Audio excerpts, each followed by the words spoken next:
in the stillness of night, when the world softens and the noise of the day begins to fade, there's a special kind of peace that comes from listening to the gentle unraveling of time itself. Tonight, I want to take you somewhere different, somewhere ancient, to a time before the Romans, before the legions marched and the marble cities rose, to a civilization shrouded in mystery, wrapped in twilight like the fading edges of a dream. We are going to journey back, slowly and softly, to the heart of ancient Italy, but not the Italy you might expect. Not yet. Before Rome became Rome, there were others who walked these lands. Builders, sailors, artists, mystics. They left behind stories carved into tomb walls, whispers etched into golden jewelry, and customs that the Romans themselves would adopt, reshape, and pass down to us. They were called the Etruscans. Their name echoes like a forgotten song in the vast library of human history. We don't know what they called themselves. Much of what we know comes not from their own writings, but from fragments, glimpses preserved by their conquerors and neighbors. But even in shadow, the Etruscans shine with a strange and magnetic light. Tonight, we will explore their world. Slowly, gently, piece by piece, from their mysterious origins to their thriving cities, their gods, their rituals, their art, and their quiet disappearance. And as we follow their path, I'll guide you like a candle in a corridor, never rushing, always steady through stories that soothe, fascinate, and lull the mind toward sleep. So wherever you are, perhaps you're curled up in bed with a soft blanket, or listening from a quiet train, or winding down after a long day. I'd love to know, from where are you watching this history? What time is it there? Is it dark outside? Or is the last light still lingering on the horizon? Let me know in the comments. I truly love hearing how and where you listen. Your stories, like those of the ancients, become part of this journey. And now, take a deep breath. Let your shoulders relax. There's nothing more to do, nothing more to chase, just a story to listen to and dreams to follow. Hello, my name is Sherry, and welcome to my channel. So let's begin. The night air grows still. The stars above shine faintly through the haze of time.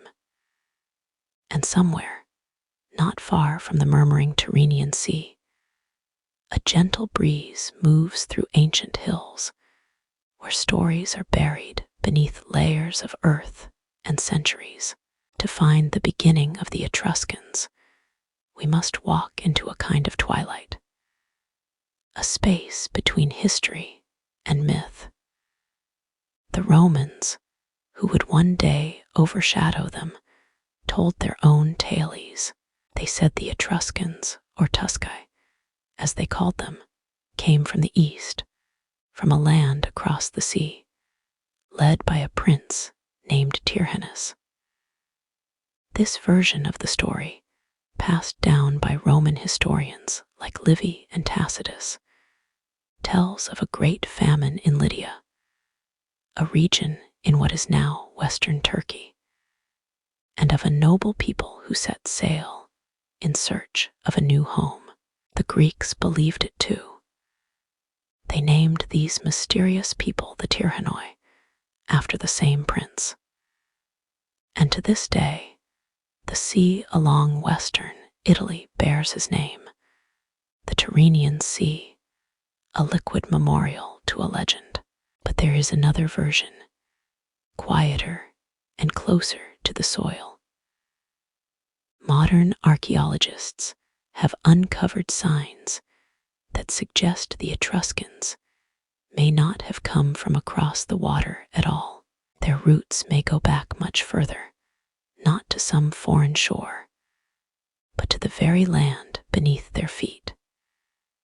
You see, long before the Etruscans emerged as a recognizable civilization around the 9th century BCE, the region of Etruria, today stretching across Tuscany, parts of Lazio, and Umbria, was already home to a vibrant culture. We call these earlier people the Villanovans, named after a modern village where their remains were first discovered in the 19th century. The Villanovans were skilled metalworkers. They cremated their dead and placed the ashes in beautifully crafted urns, often shaped like little huts, homes for the soul in the afterlife. They farmed the land, traded with neighbors, and lived in small communities scattered across the hills. And then something changed. Around the 8th century BCE, these communities began to grow in complexity. Their art became more refined. Trade expanded. Foreign goods, especially from the Greeks and Phoenicians, began appearing in their settlements. Fine pottery, jewelry, carved ivory. We don't know whether this transformation was the result of immigration, cultural diffusion, or a natural evolution of society, but by the 7th century BCE, the Villanovans had given rise to something new, something distinctly Etruscan. Their towns became cities. Their religious practices became more elaborate. Their dead were buried not in small urns, but in great stone tombs, painted with scenes of music, dancing, and feasting. And most intriguingly, a new language began to appear. The Etruscans wrote using a script derived from the Greek alphabet, but the words themselves were unlike anything spoken by their neighbors. Not Latin, not Greek, not Indo-European at all. This language, isolated, haunting, is one of the most profound clues we have. Some scholars believe it hints at an origin from the East. Others argue it proves the opposite, that the Etruscans were indigenous, a remnant of a pre-Indo-European people who had lived in Italy since time immemorial, long before Latin or Greek had ever been spoken. Still, we cannot say for certain, and that, perhaps, is what makes their origin so spellbinding.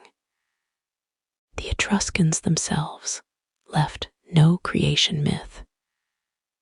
No grand origin story survives in their own words. Their gods, their cities, their customs, all seem to rise fully formed in the archaeological record, like mist lifting off a field at dawn. There is something strangely fitting about this. A people of the in-between, between sea and land, between old and new, between memory and forgetting. As you lie there listening, maybe you can imagine what it must have felt like in those early days. A small village on a hilltop, surrounded by thick forests and wild olive trees, smoke curling from hearth fires as dusk falls. A mother grinding grain on a stone slab, a father sharpening a bronze blade. Children chasing one another between rows of grapevines. And in the distance, the sea, always the sea, its sound as steady and eternal as the passing of time itself. Did they know they were building the foundations of a civilization? Did they sense the shape of the future in their hands? Or were they simply living day by day, unaware that they would one day be remembered, not clearly, but like a dream half recalled upon waking? The great Greek historian Herodotus believed they came from Lydia, carried by ships, escaping famine, but no ships have yet been found. And the DNA tells a story not of strangers from the East, but of deep local roots, of a people shaped by the land they lived on for generations. Perhaps it's best that we don't know exactly where they came from. Perhaps part of their magic lies in that mystery, like the ruins they left behind, half hidden in fields and forests. The Etruscans invite us to imagine, to wonder, to dream. And dreams are never quite clear. They drift, they flicker, they shimmer with the unknown. So as we settle into this long journey, keep that thought with you. Not all histories begin with answers. Some begin with questions, like soft footprints on ancient soil, leading us forward gently into the past. Next, we leave the mist behind and enter the sunlight of cities, 12 proud, powerful centers of Etruscan life. But even among them, unity was a fragile thing. Morning begins to stretch across the hills of Etruria. The mists of myth and memory have faded into the golden glow of civilization. Imagine now a landscape bathed in the soft amber light of a rising sun. Hills rolling like waves, vineyards catching the dew, and stone-paved roads slowly waking to the sound of ox carts and footsteps. We are in central Italy, somewhere between the rivers Arno and Tiber, in the 7th century BCE. The Etruscans were no longer scattered villagers or isolated clans. They had become something more, a network of city-states, powerful and proud, each with its own customs, yet bound by culture and religion. There were 12 principal cities, known collectively, though much later as the Dodecapolis. They did not form a nation, not in the way we understand it today. There was no single king, no ruling capital. Instead, these cities were like 12 stars in the same sky, independent, but aligned. Let's walk among them. Veii, mighty and wealthy, stood closest to Rome, a rival and a mirror. It controlled trade routes, guarded with proud towers and thick walls. To the northwest lay Tarquinia, perched above the sea, home to the famous painted tombs, cities of the dead beneath the living earth. Servitory, once known as Caere, was a hub of craftsmanship, where artisans molded bronze and gold, and the dead were laid to rest in stone chambers as intricate as palaces. Volterra, high in the hills, watched over the lands with its solid stone gates. Populonia, the only Etruscan city on the sea, gleamed with its iron forges, smelting ore brought from the nearby island of Elba. Its harbor bustled with ships from Carthage, Greece, and beyond.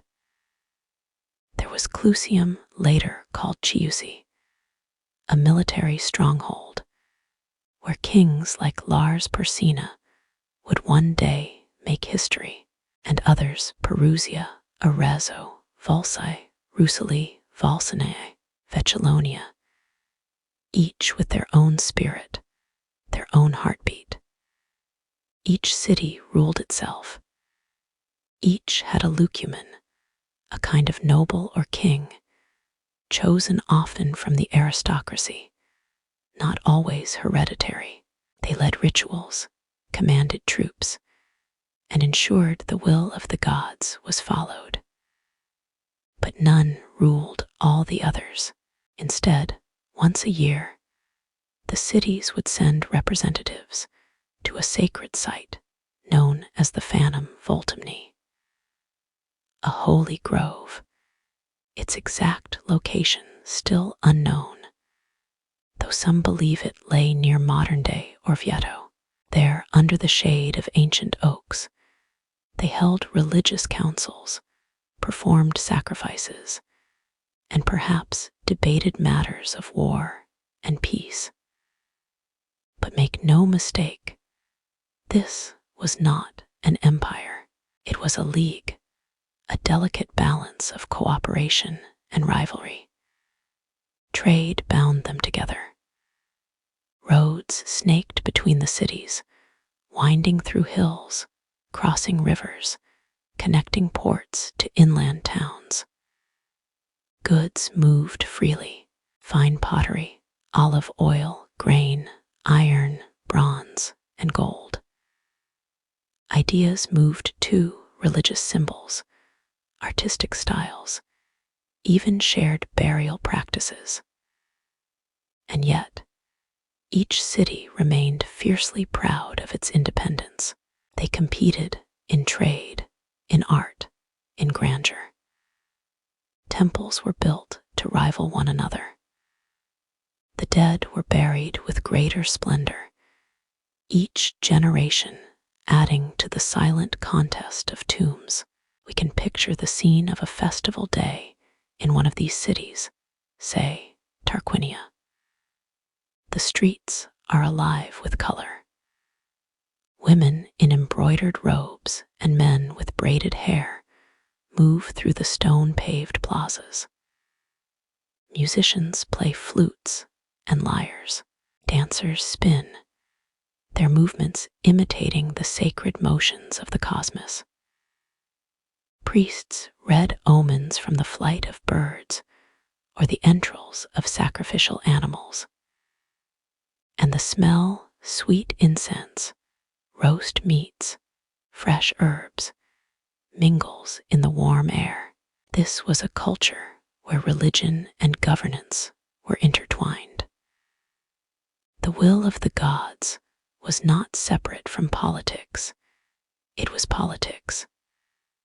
Before any major decision, to wage war, to expand a wall, to marry into another noble house, signs had to be read.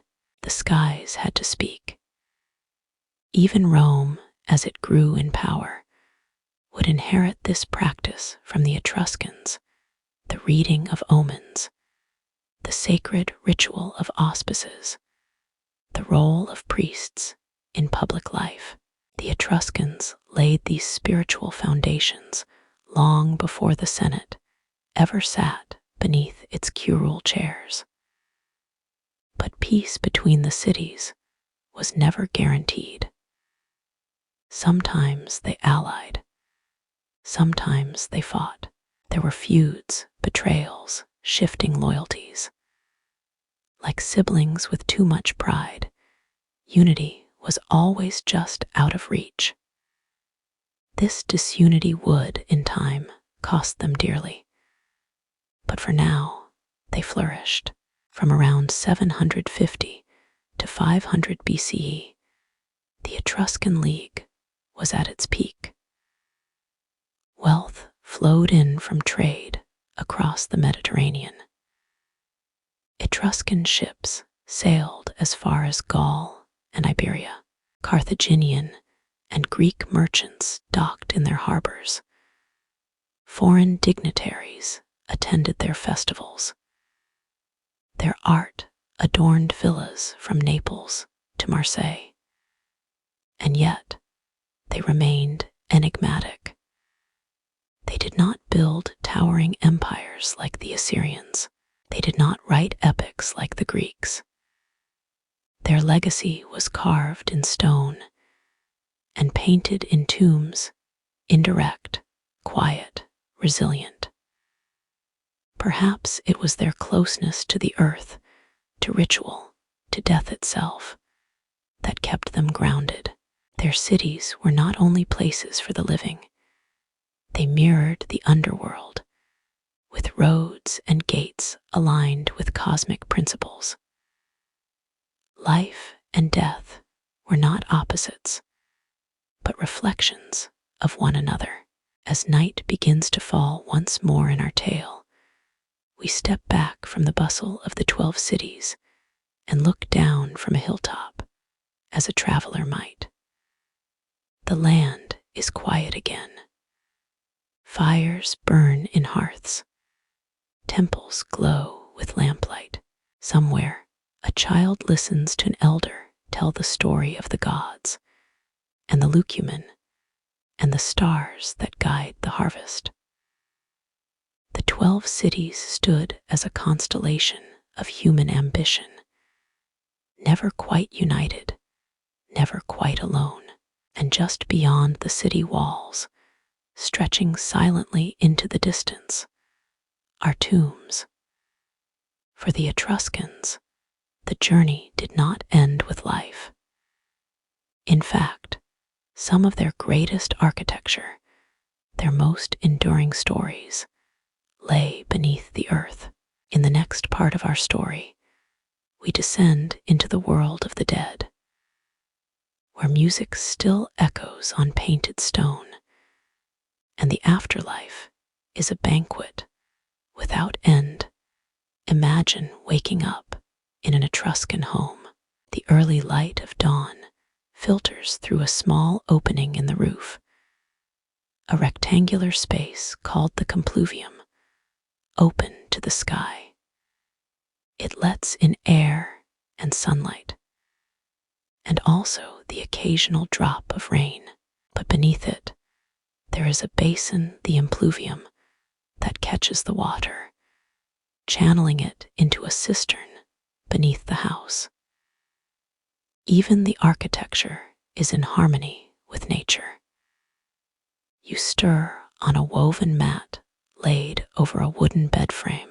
The walls are coated in plaster, painted in soft, earthy tones, ochres, siennas, pale umbers. The smell of morning bread wafts in from the hearth. Outside, a rooster cries into the soft morning, and the city begins to hum awake.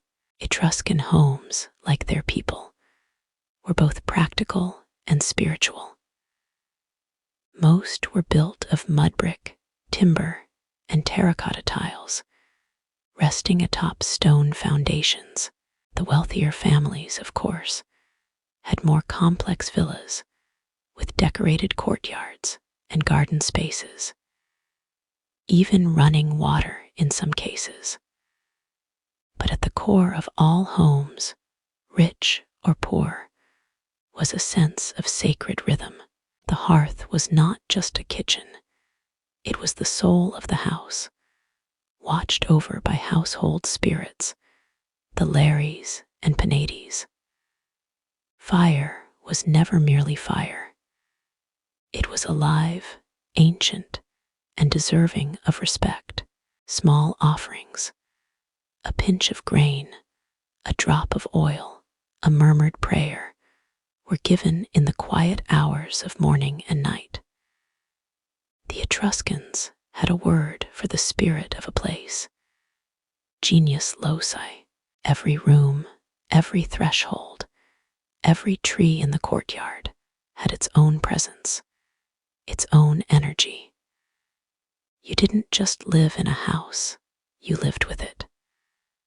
Children played with toys carved from wood or molded from clay, dolls, miniature wagons, tiny animals.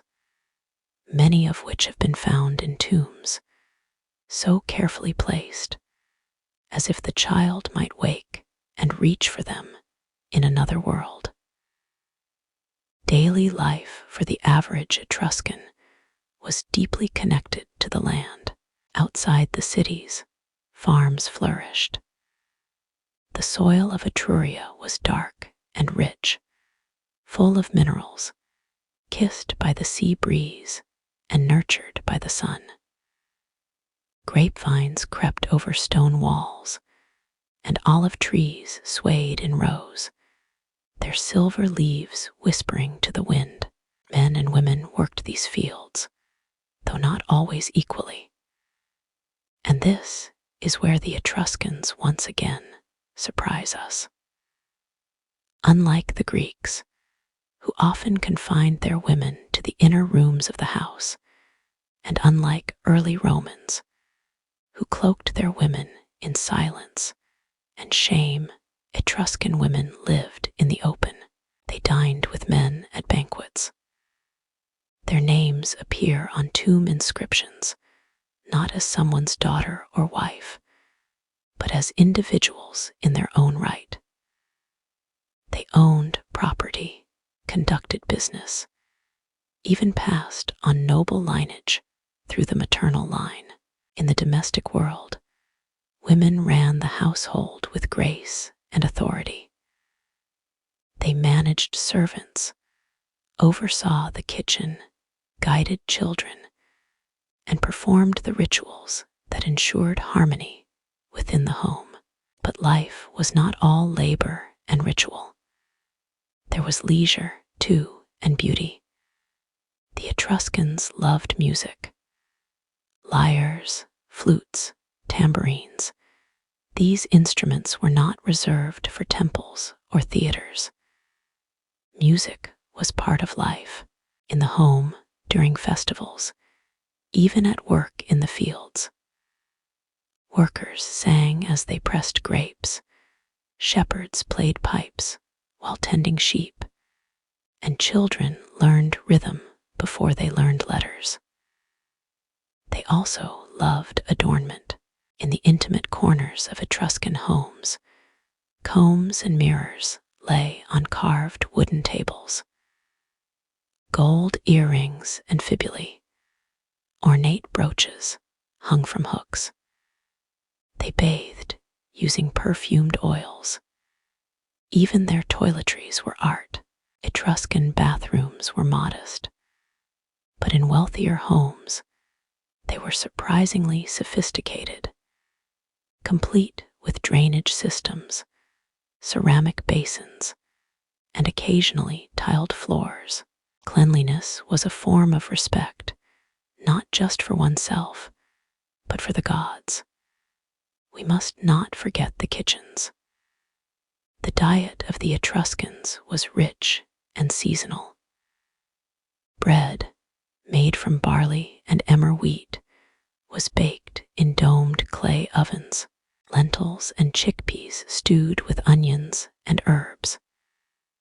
Fish, caught fresh from the rivers and coasts, were roasted over open fires. And always wine. The wine of Etruria was famous, even in antiquity. Stored in amphorae sealed with pine resin, it was often mixed with spices or honey.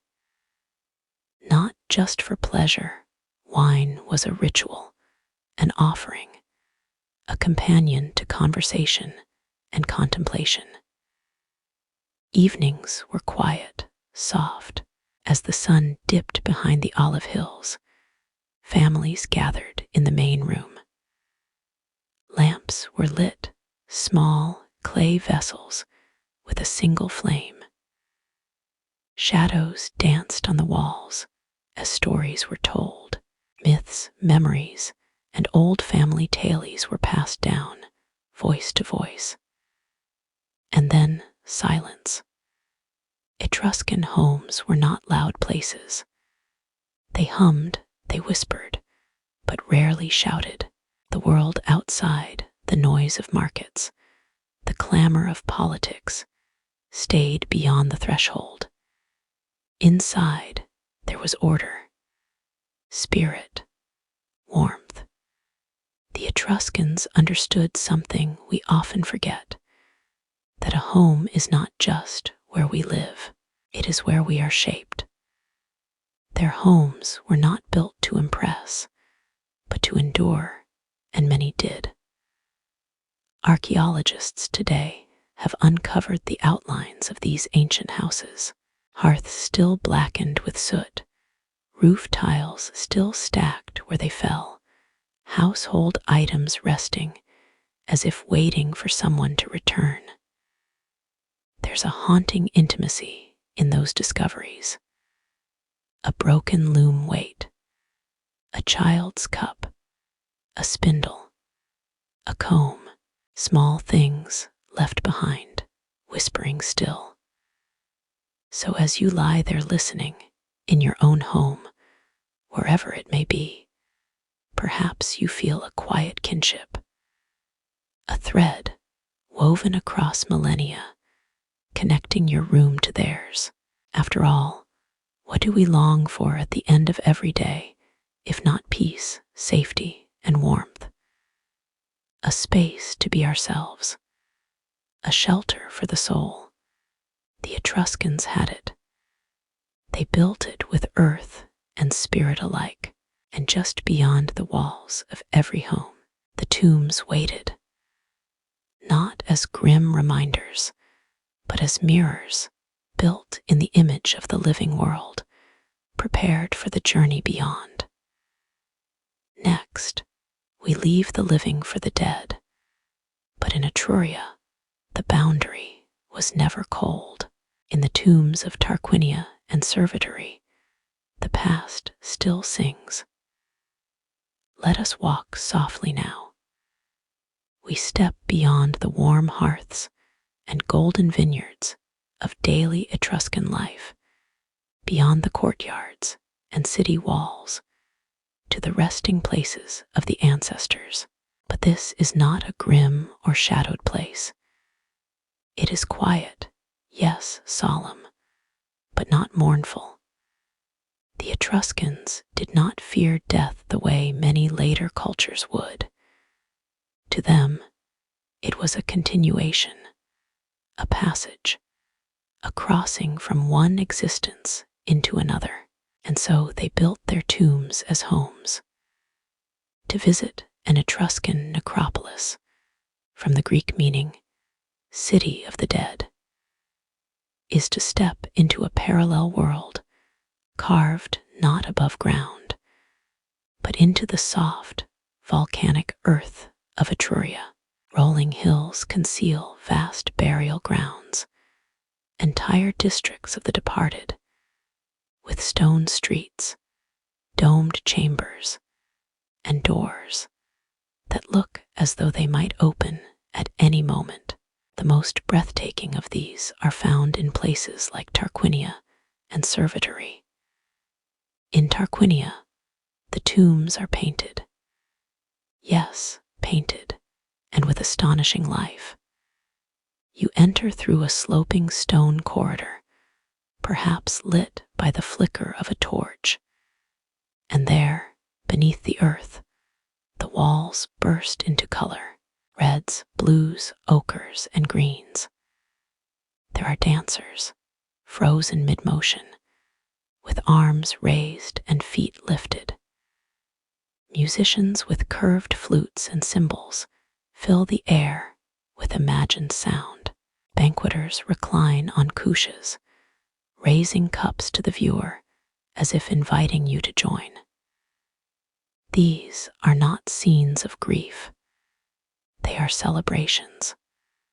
The tomb of the leopards, for example, shows a feast. Men and women, equal in stature, share wine, laughter, and music. Overhead, 2 leopards stand guard, their eyes wide and alert. Their presence is not meant to terrify, but to protect. Guardians of this sacred chamber. Elsewhere in the tomb of the triclinium, the figures dance beneath a canopy of trees. You can almost hear the rustle of leaves, the distant melody. The dead are not alone here.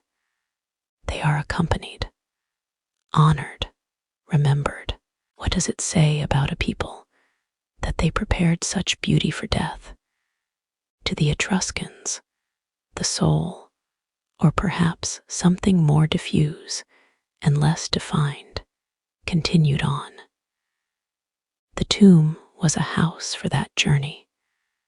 The sarcophagi were beds. The frescoes were windows to joy. Food, drink, tools, jewelry, even chariots were placed beside the body, not as symbols, but as essentials.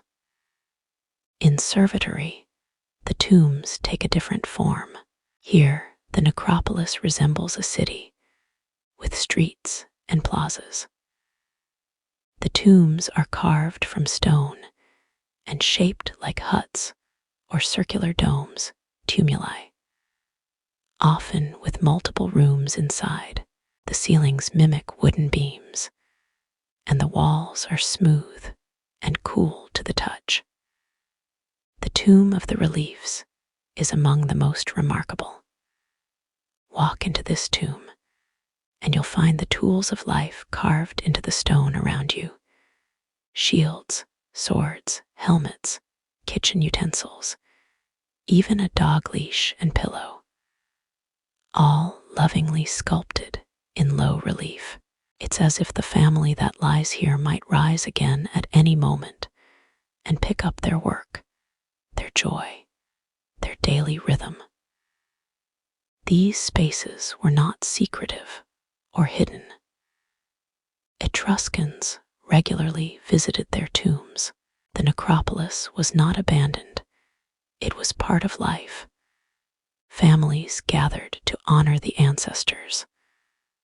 Offerings were made. Feasts were held. The connection between the living and the dead was never broken.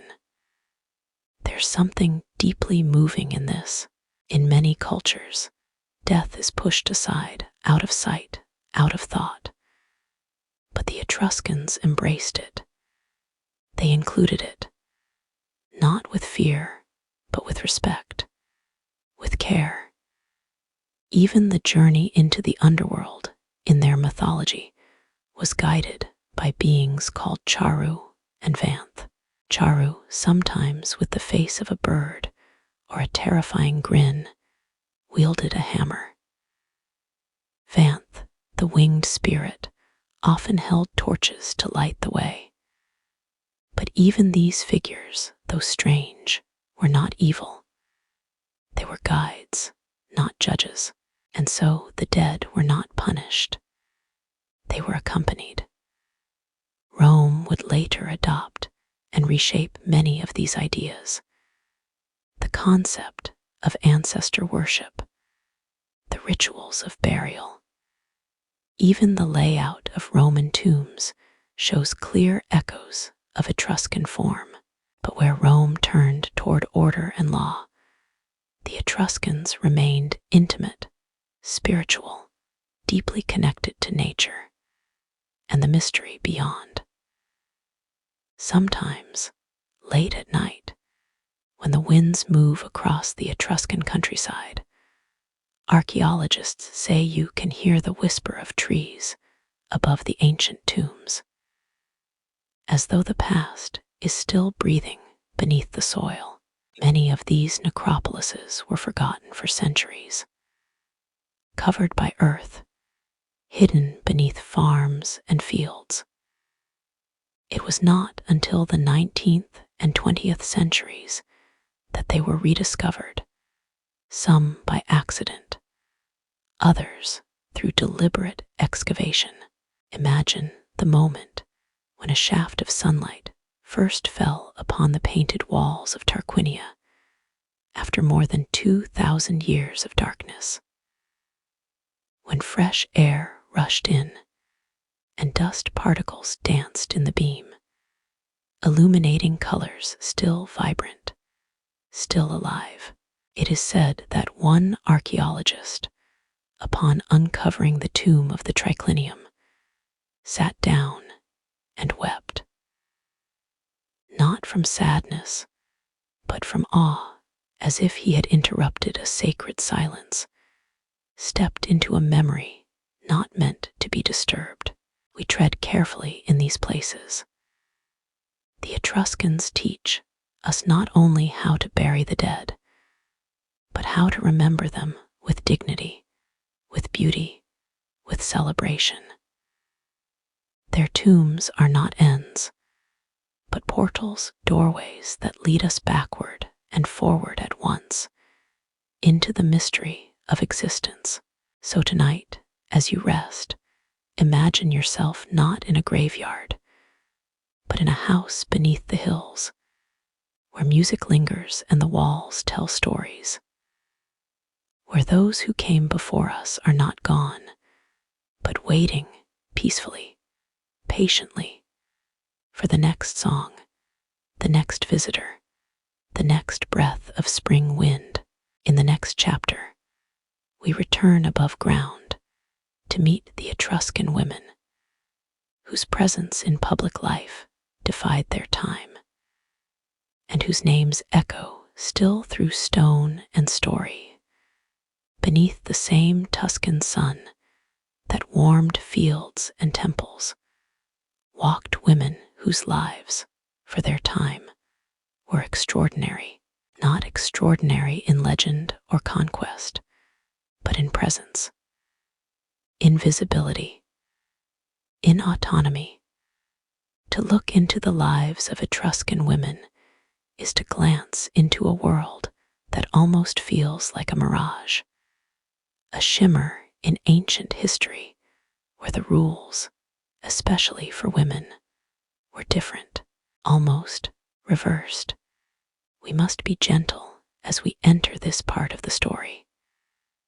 Much of what we know about these women comes not from their own voices, but from what others said about them, especially the Greeks and Romans, and those observers were often shocked, scandalized, even afraid. To the Greeks, who tightly bound their women to the home, Etruscan customs seemed almost indecent. Women at banquets, speaking in public, reclining beside their husbands during feasts, wearing fine clothing and their own names. Unthinkable. A Greek historian, Theopompus, once wrote in exaggerated horror that Etruscan women were promiscuous and drank wine in public. But behind his outrage lies something telling, a deep cultural difference, one that we, in the modern world, might view not with scandal, but with admiration. Let us walk into an Etruscan banquet now. Picture a courtyard shaded by vines. Musicians play in the corner. A table is set with fresh fruit, roasted meats, and clay goblets of wine. Reclining on couches are both men and women, dressed in embroidered tunics and cloaks of deep red and cobalt blue. The air is warm with laughter and talk, and no one blinks at the sight of women participating fully, intellectually, socially, spiritually. In Etruria, women had names, and not just as extensions of their fathers or husbands. On sarcophagi, tomb walls, and inscribed mirrors, we find both maternal and paternal lineage listed. For instance, an epitaph might read, Larthia, daughter of Velther and Thanchful.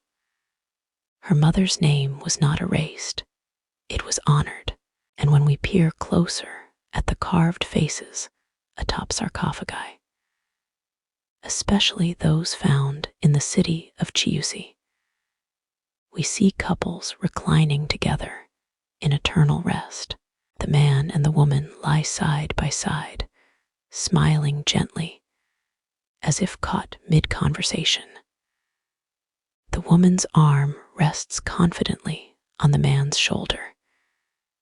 In some, she holds a pomegranate, a symbol of fertility and sovereignty.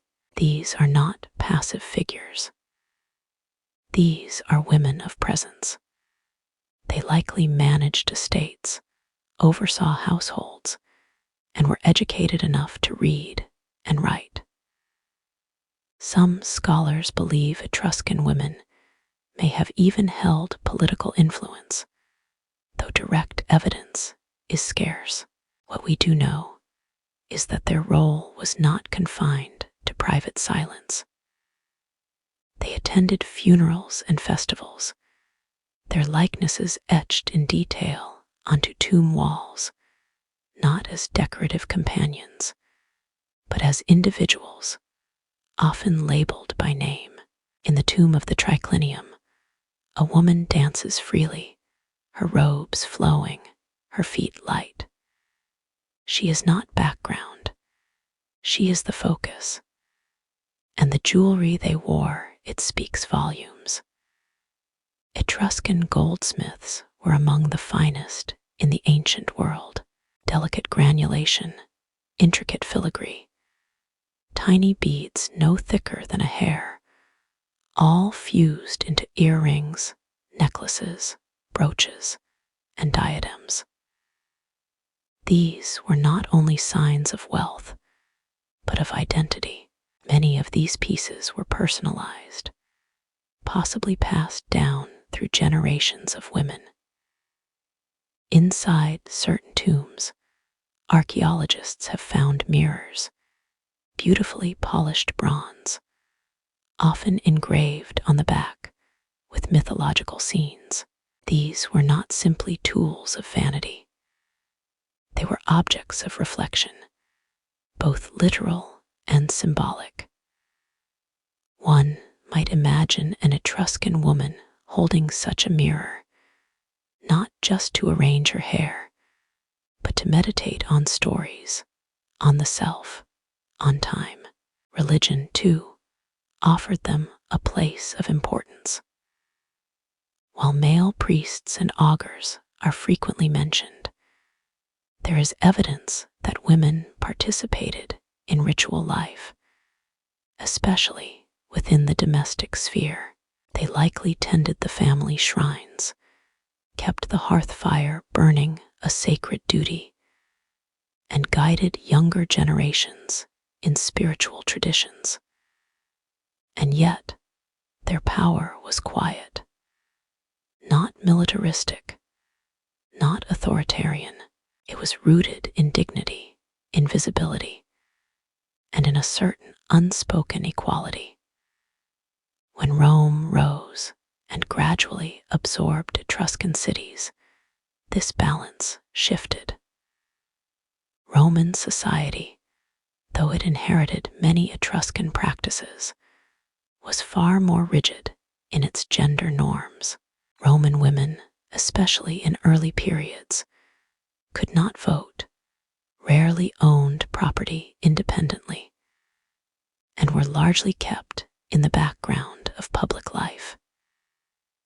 It is heartbreaking to watch this change in the archaeological record. As Roman influence spread, the names of women begin to vanish from inscriptions. The paired sarcophagi become less frequent. Female figures retreat once more to the margins. The freedom that once defined Etruscan womanhood becomes a memory, carved in stone, painted in tombs, buried beneath layers of conquest. But even in silence, they remain. Their images still gaze at us across centuries, bold, serene, confident.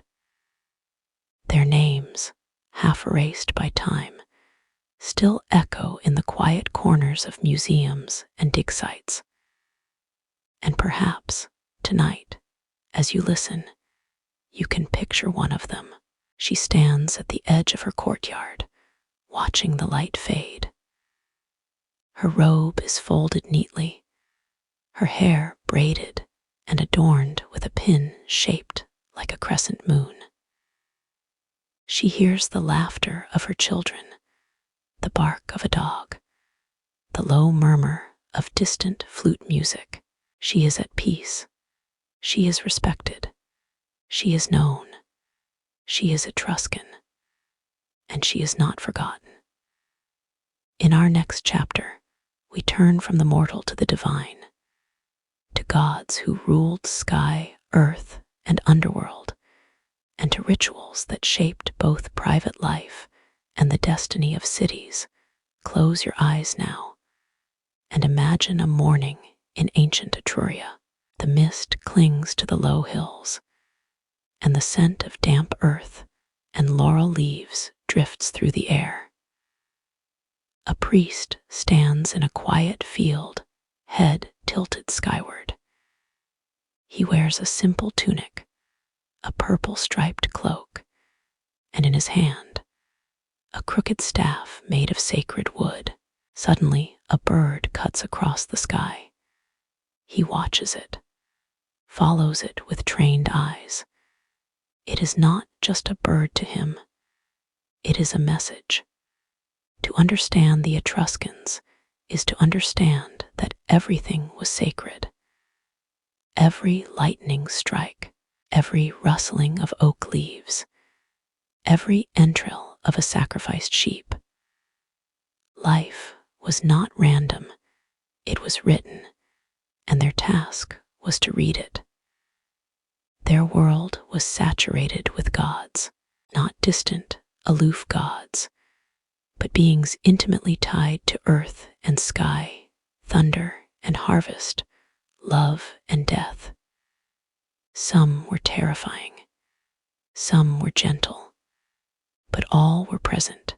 At the head of their divine order sat Tinia, the sky god, lord of thunder and lightning.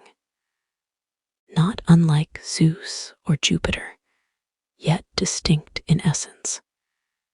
He was powerful, yes, but his power was not always given freely. His signs had to be read, interpreted, confirmed. His consort, Uni, was a queenly goddess, protector of women, marriage, and fertility. The Romans would later call her Juno, but the Etruscans knew her first. She was both nourishing and formidable. In her presence, one could feel both tenderness and command. And then there was Minerva, goddess of wisdom and war, often depicted with a helmet and shield. Like Athena of the Greeks, but again, with Etruscan roots. She was not simply a warrior or a thinker. She was a bridge between realms, between instinct and intellect, intuition and reason. But beyond these three, the so-called Capitoline triad of the Etruscans, there were dozens, even hundreds, of deities. Many of them remain shadowy to us now. Veltha, god of vegetation and the underworld. Nethans, god of water, later transformed into Neptune. Thesin, goddess of the dawn, her wings outstretched like a morning breeze. Terms, the messenger, swift and clever, always moving between worlds. These gods did not live far away. They were not removed to mountaintops or distant heavens. They were here in the trees, in the rivers, in the thunder that cracked across the afternoon sky. And so the Etruscans did not worship from a distance. They engaged with the divine directly. Their priests, called haruspices, were some of the most skilled and respected figures in society. Their task was not to pray, but to interpret. They studied omens, read lightning patterns, and most famously, examined the livers of sacrificed animals. Yes, the liver. It was believed to be the seat of life, the mirror of divine intention.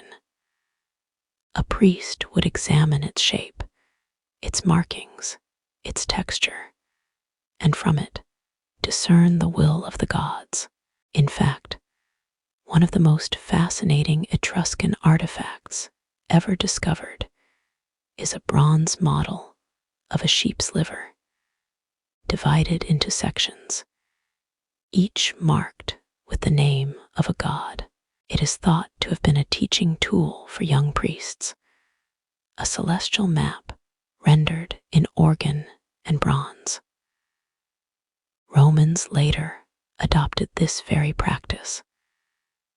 The haruspices would be consulted even centuries after Etruria's political decline. Augustus, the first Roman emperor, kept Etruscan diviners in his service. He trusted them. He feared what they might find. Temples, too, were unique. Etruscan temples did not mimic the marble grandeur of later Roman or Greek architecture.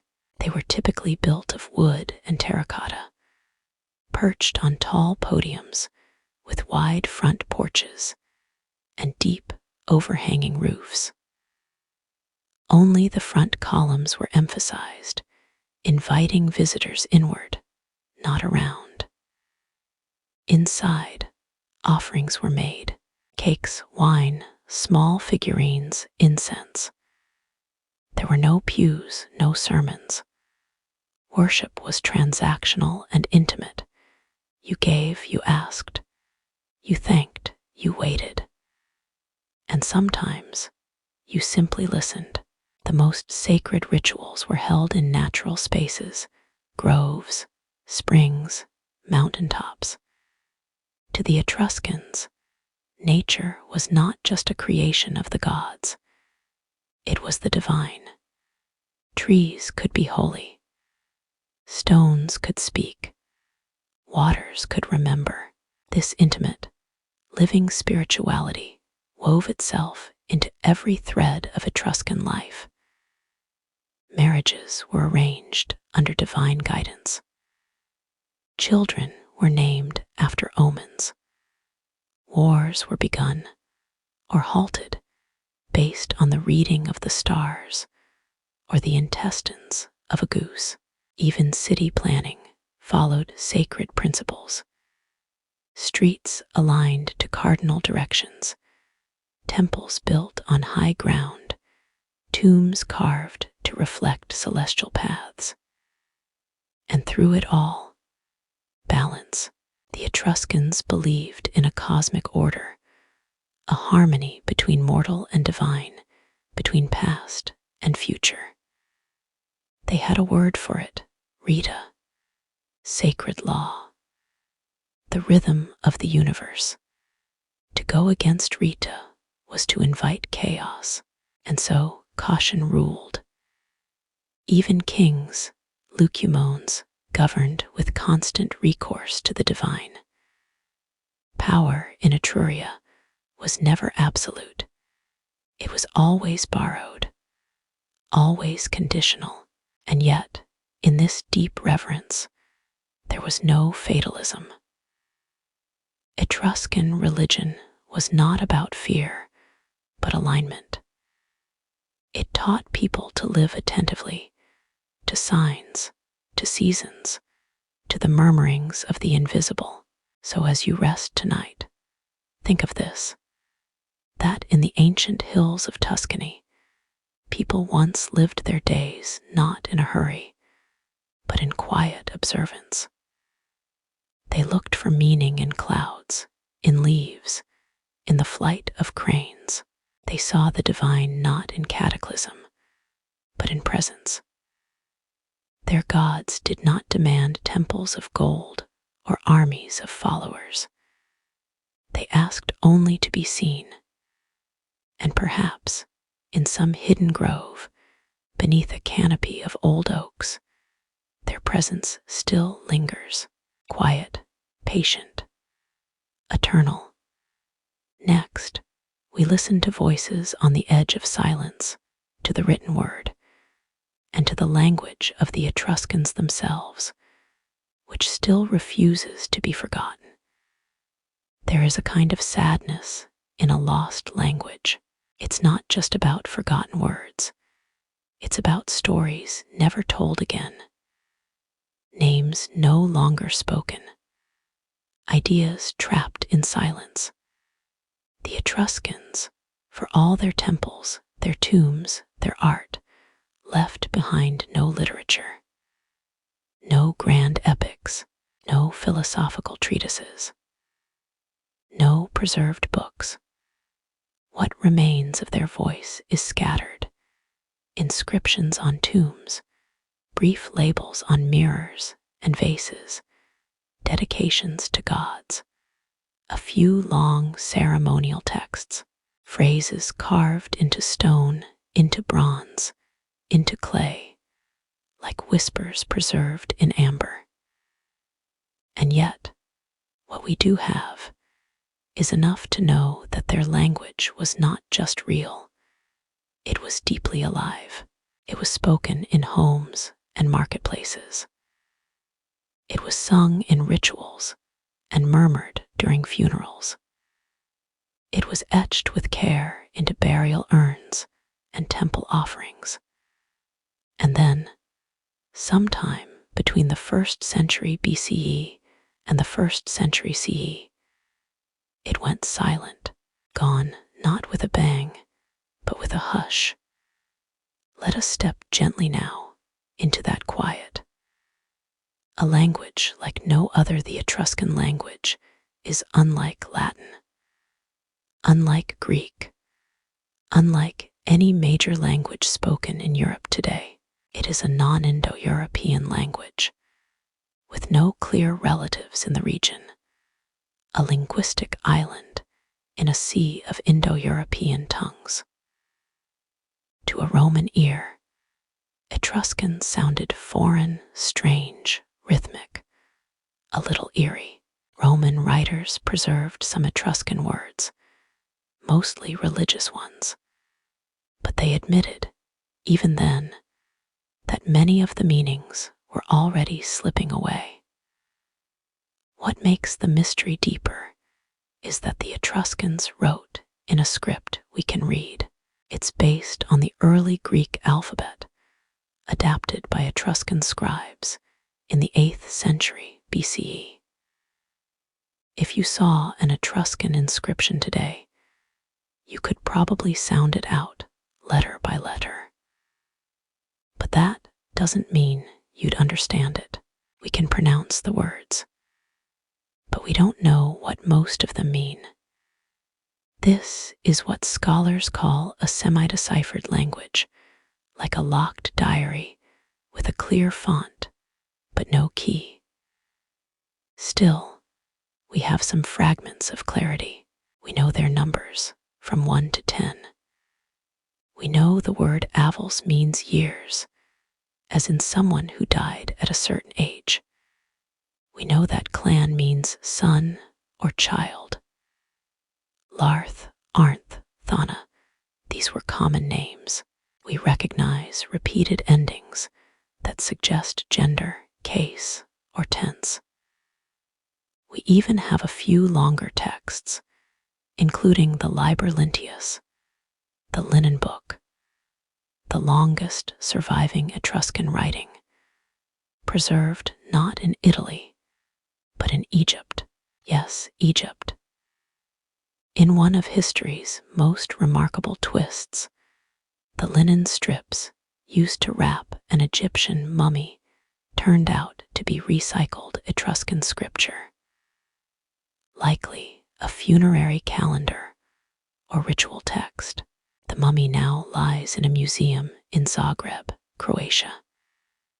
And the linen book, though still only partly understood, remains our longest surviving Etruscan manuscript. Another important artifact is the Sippus of Perugia, a stone tablet with over 40 lines of writing, carved sometime around the 3rd or 2nd century BCE. It appears to be a legal or boundary document, perhaps a land agreement, but its precise meaning is still debated. Piece by piece, scholars have tried to make sense of this elusive tongue. Linguists have compared Etruscan to every possible candidate, from Lemnian, an ancient language of a Greek island, to Rhetic, spoken in the Alps, to even distant Anatolian languages. But the thread always seems to fray. What we are left with is a language surrounded by shadows, a beautiful puzzle, half solved, half lost. Why did it disappear?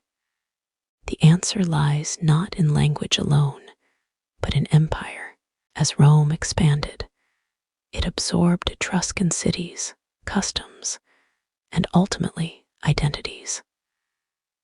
Latin became the language of law, trade, and public life.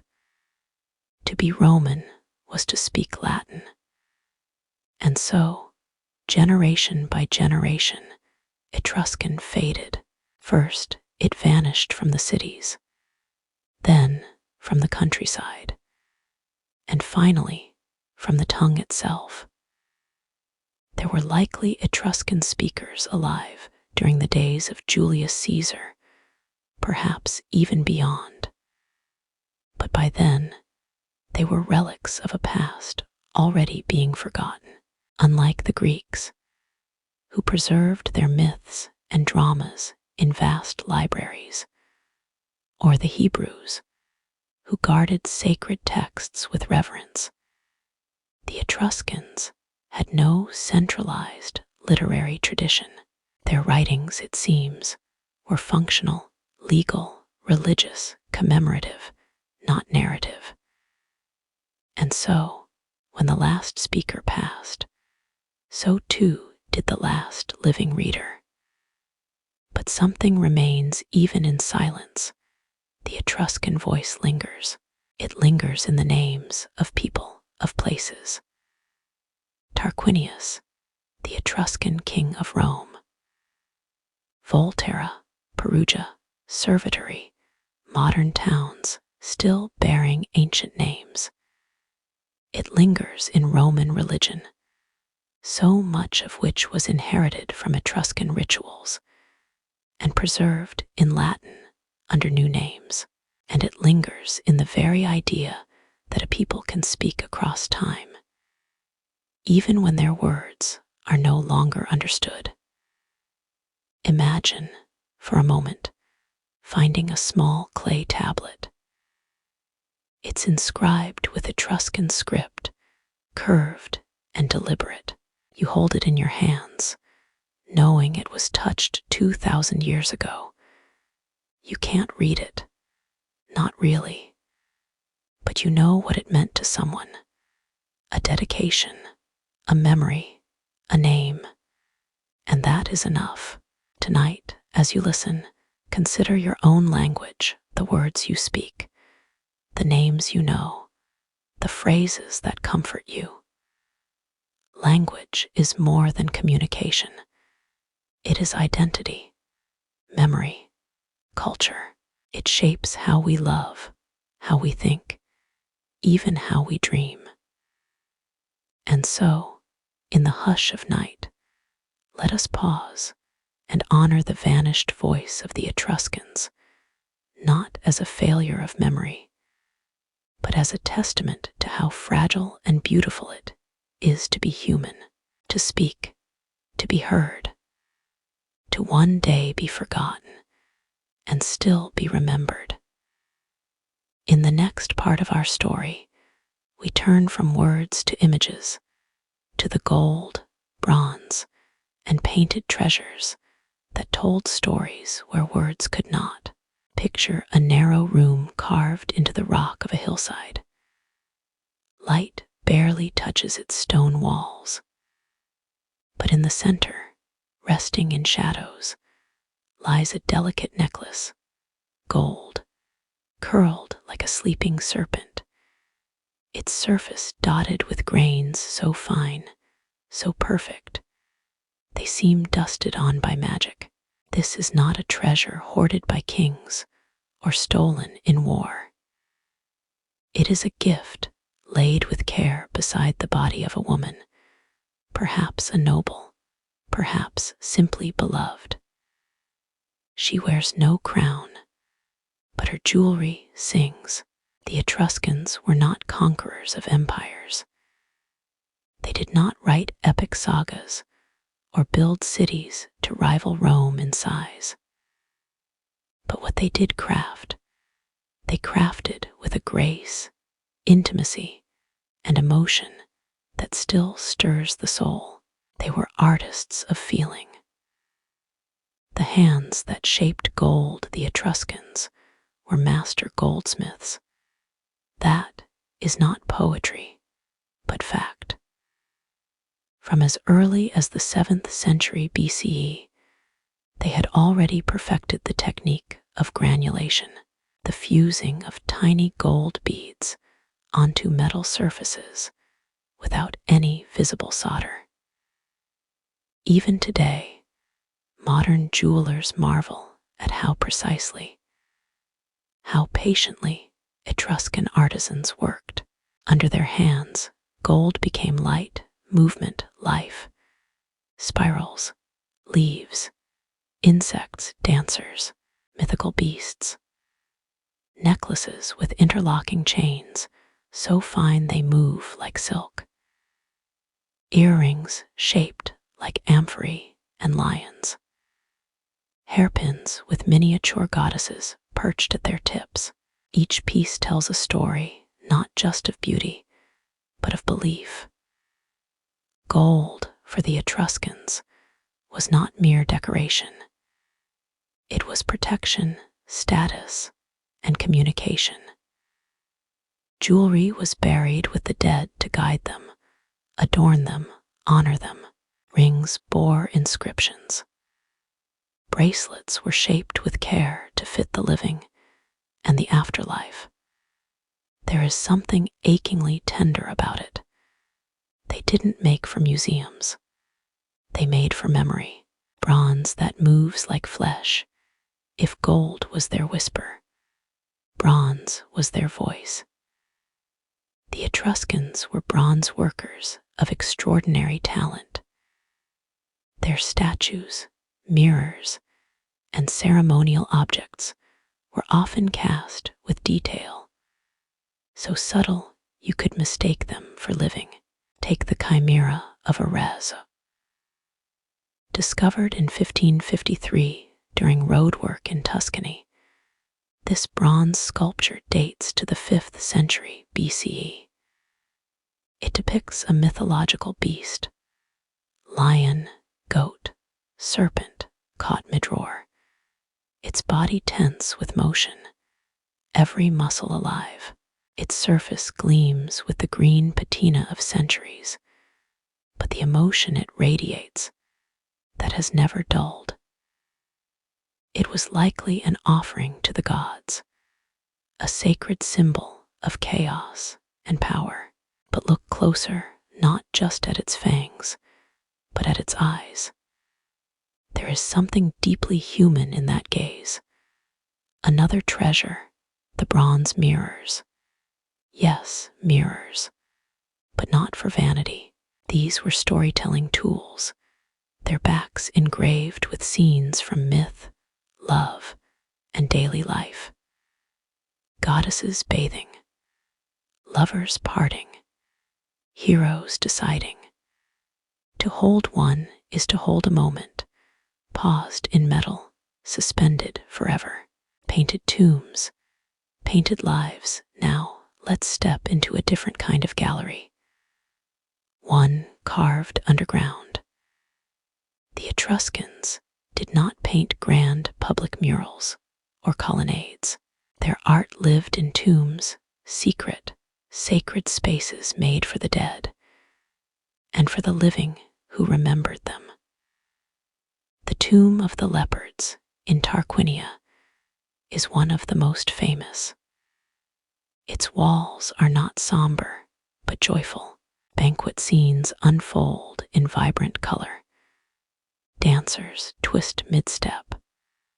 Musicians play flutes and lyres.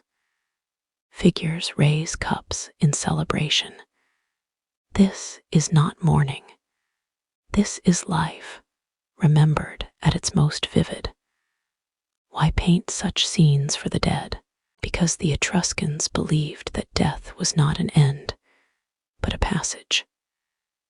And in that journey beyond, one would carry memories of love, of laughter, of sunlight falling on a wine jug.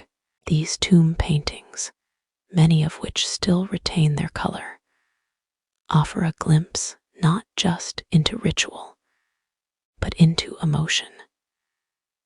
They show us that Etruscan families cared deeply about honoring the individual, about remembering a life in full color, not shadow.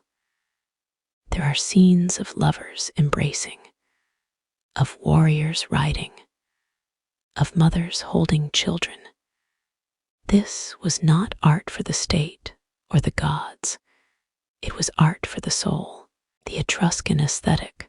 So what made Etruscan art distinct? It was personal, intimate, less concerned with perfection and more with expression. Compared to Greek art of the same period, Etruscan figures are rounder, more natural, more tender. Faces show emotion. Bodies are caught in motion, not frozen in pose. There is a story in every curve. Their artists were not anonymous. Some signed their work. Some added details only the family would notice. A dog here, a favorite flower there. Even their sarcophagi, stone coffins, were adorned not with cold statuary, but with loving portraits. Couples reclining together, side by side, smiling. Think of that. In a world where most ancient art honored gods and kings, the Etruscans chose to carve togetherness. Not conquest, not glory, but closeness. A memory made with hands tonight as you drift closer to sleep. Let yourself imagine the workshop of an Etruscan artisan. The room is dim, lit by oil lamps. Tools hang on clay walls. A fire burns low in the hearth. At the bench, a man or woman, we do not know their name, holds a piece of gold between their fingers. Carefully, with infinite patience, they place tiny beads along a curve, tapping gently with a tool worn smooth by years of use. Outside, the sun is setting, but inside, something timeless is being made. Not for war, not for power, but for someone they loved. Someone who would wear it, or be remembered by it. Art, not as decoration, but as devotion. And in the next part of our story, we follow that devotion to its resting place, to the tombs of Etruria, where silence speaks volumes, and where the living still walk among the dead. There is a quiet truth that ancient people understood far better than we do now. To truly live well, one must also learn how to die well. And the Etruscans, those mysterious people who once walked the hills and valleys of Italy, embraced death not as an enemy, but as a companion, a certainty, a passage to be made not in dread, but in dignity. Their cities of the living were impressive, but their cities of the dead were astonishing.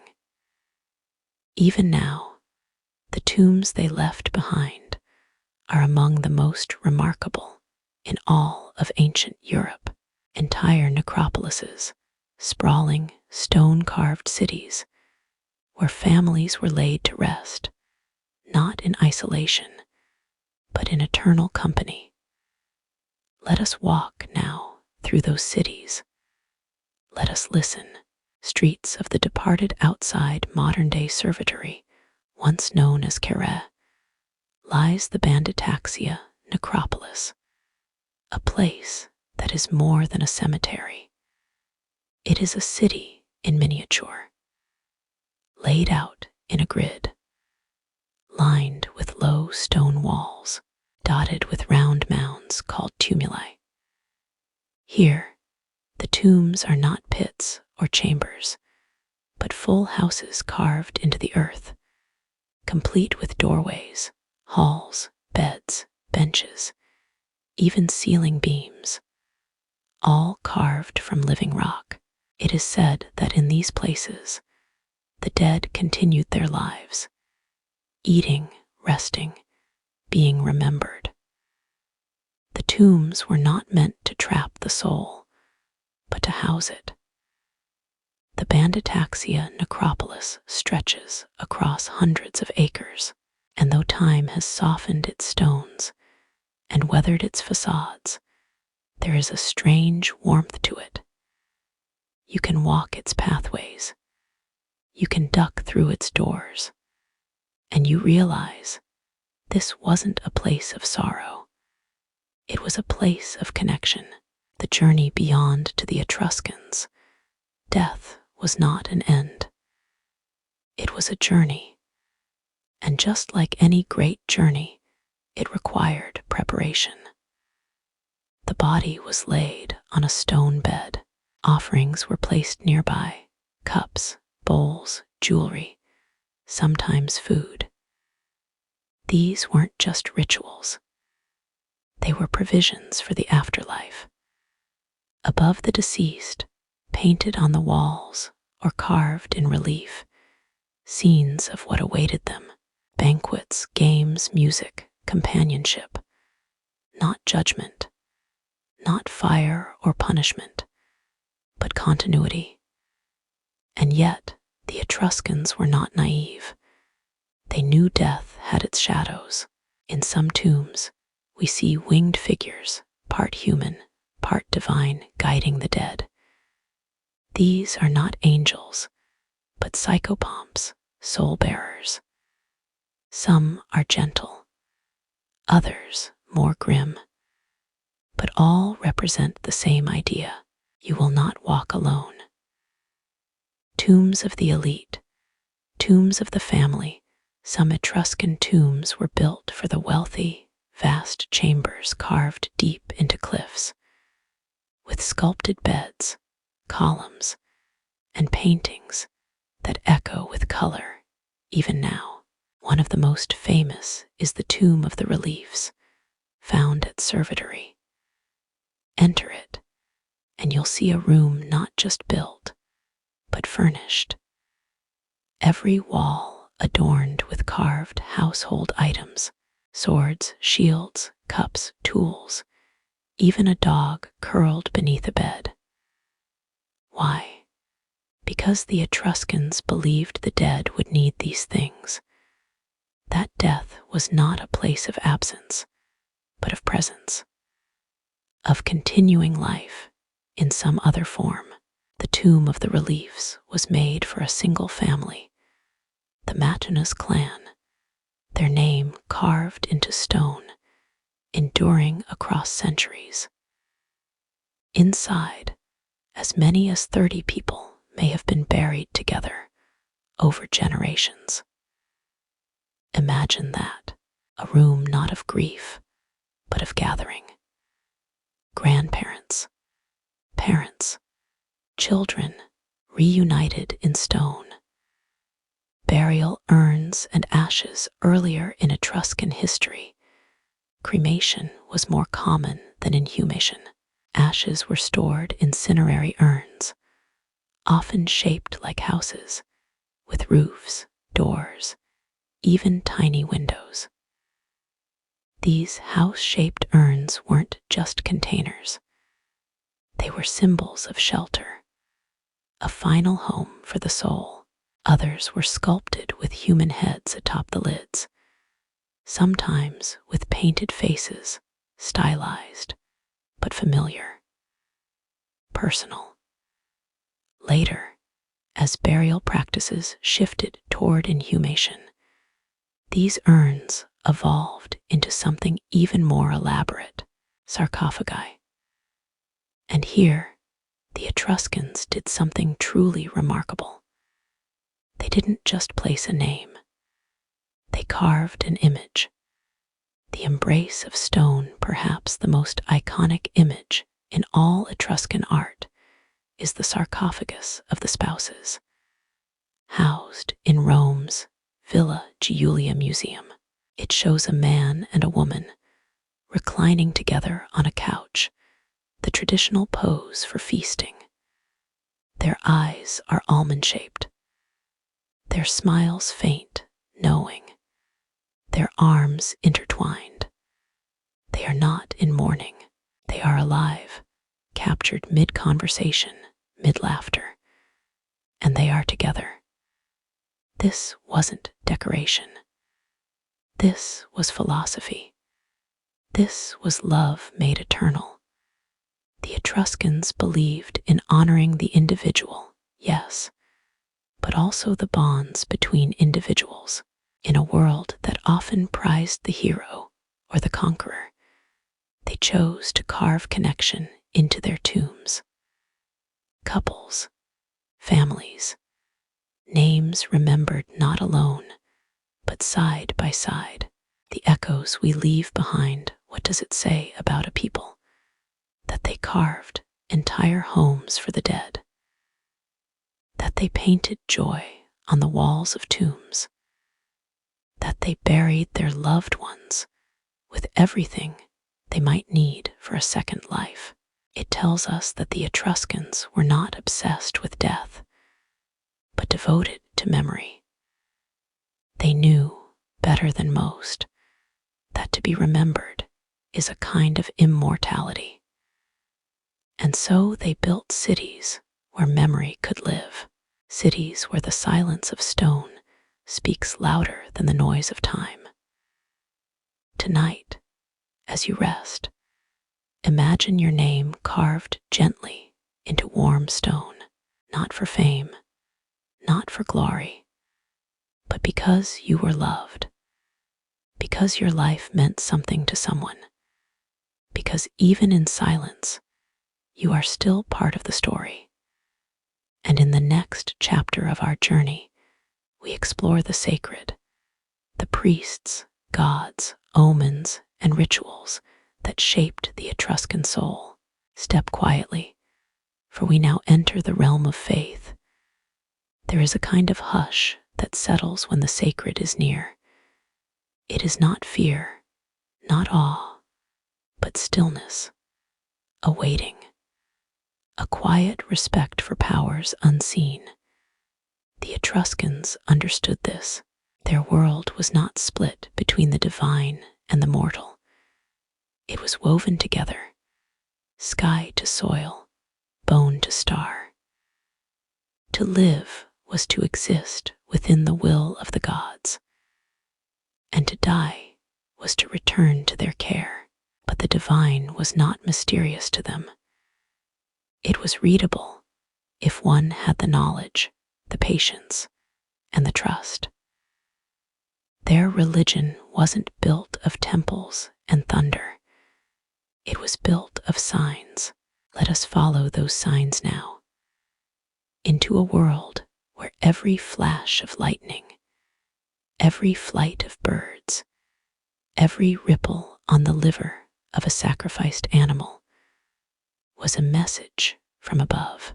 The discipline Etrusca, sacred knowledge. The Etruscans had a religious system unlike any other in the ancient Mediterranean. They called it the Disciplina Etrusca, the Etruscan discipline, a sacred, complex body of knowledge that governed how humans should interact with the divine. It was not casual belief. It was a codified way of listening to the gods. And at its heart stood the priests, the haruspices, men trained from youth in interpreting omens. The haruspices were among the most respected figures in Etruscan society. Their robes were dark, their voices low, their minds trained in silence and scrutiny. But what exactly did they study? The language of the liver.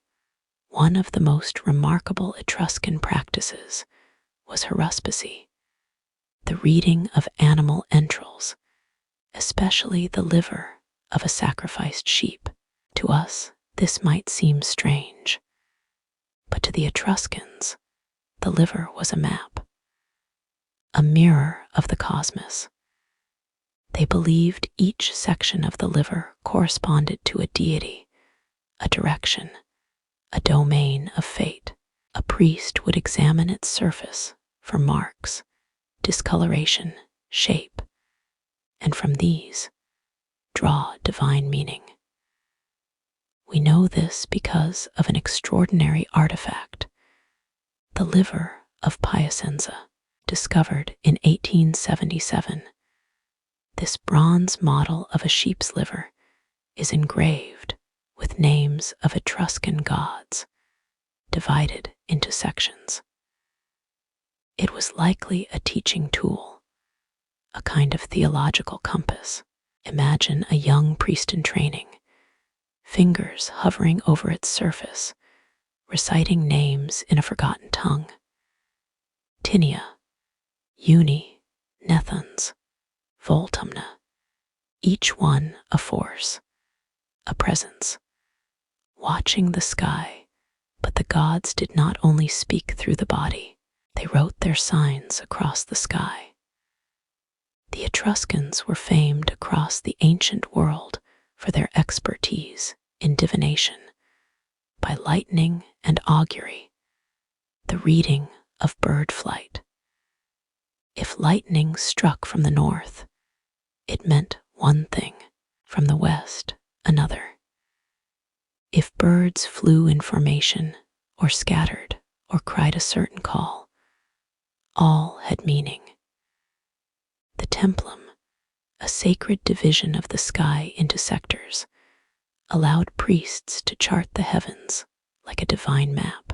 Temples, altars, and even cities were laid out according to these celestial guidelines. Religion, for the Etruscans, was not just belief. It was alignment, harmony with the forces above. The gods themselves. So who were these gods? Unlike the Greeks or Romans, the Etruscans had no single canon. Their pantheon was mysterious, flexible, layered.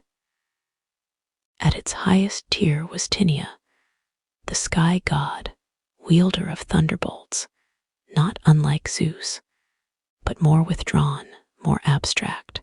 Beside him, Uni, his consort, fierce and protective, and Minerva, goddess of wisdom and war.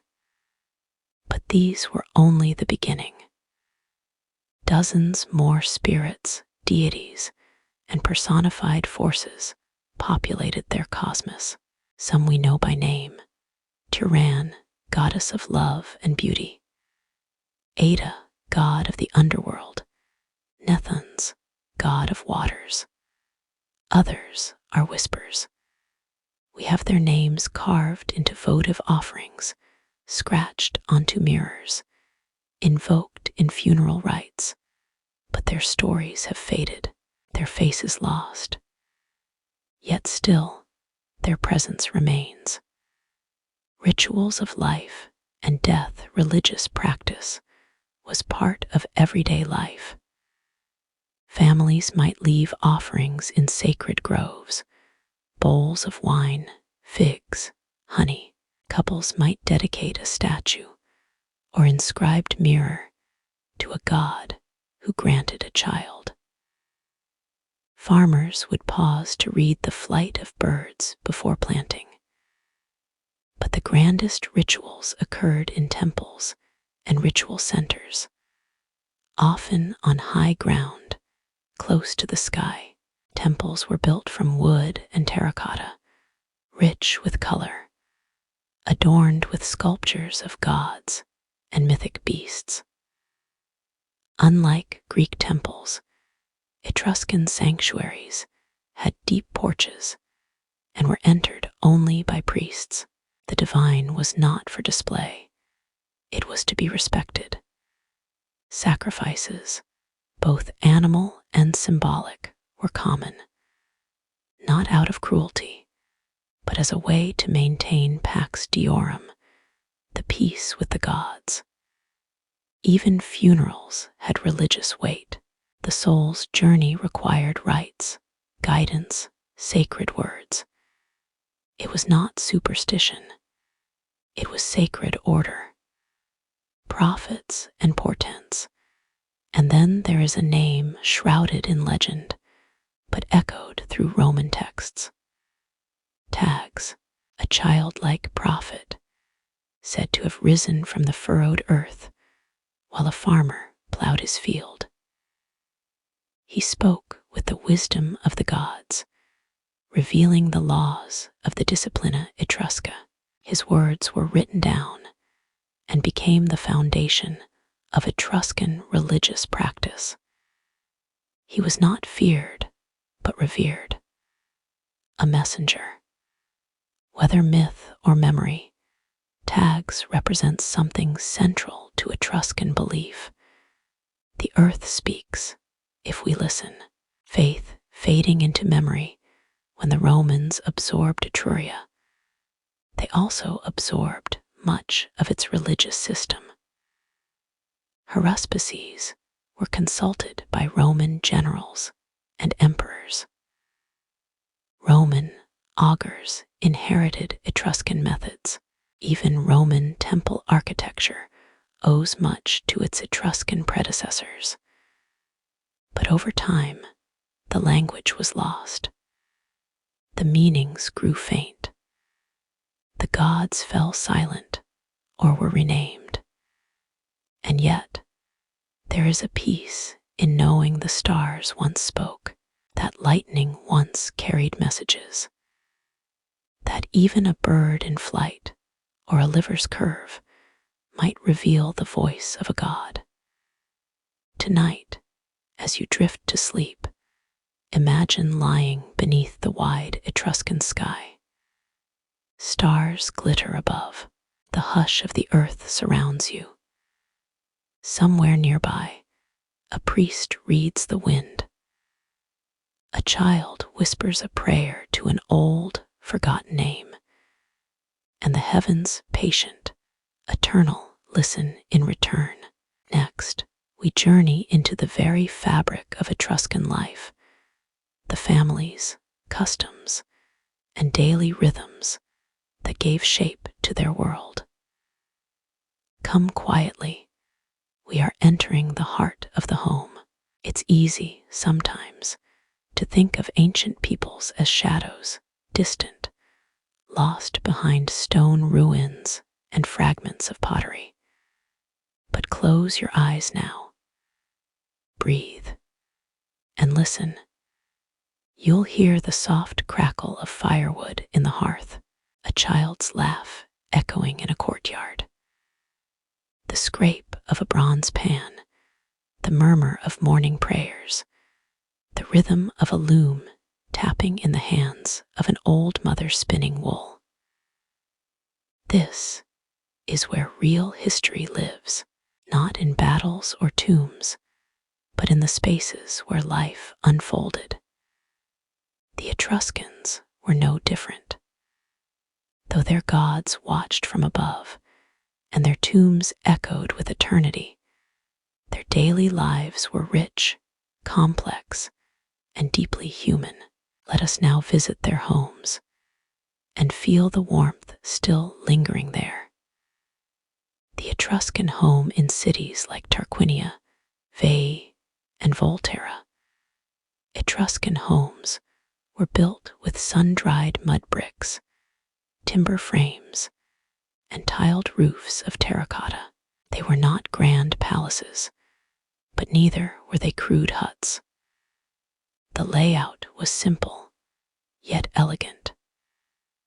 At the center of most houses lay the atrium, an open-roofed court that let in sunlight and rainwater. A shallow basin beneath, called the impluvium, gathered this water for household use. Surrounding the atrium were living spaces, bedrooms, workrooms, kitchens. Walls were sometimes plastered and painted, floors made of packed earth or stone tiles. Imagine waking up here.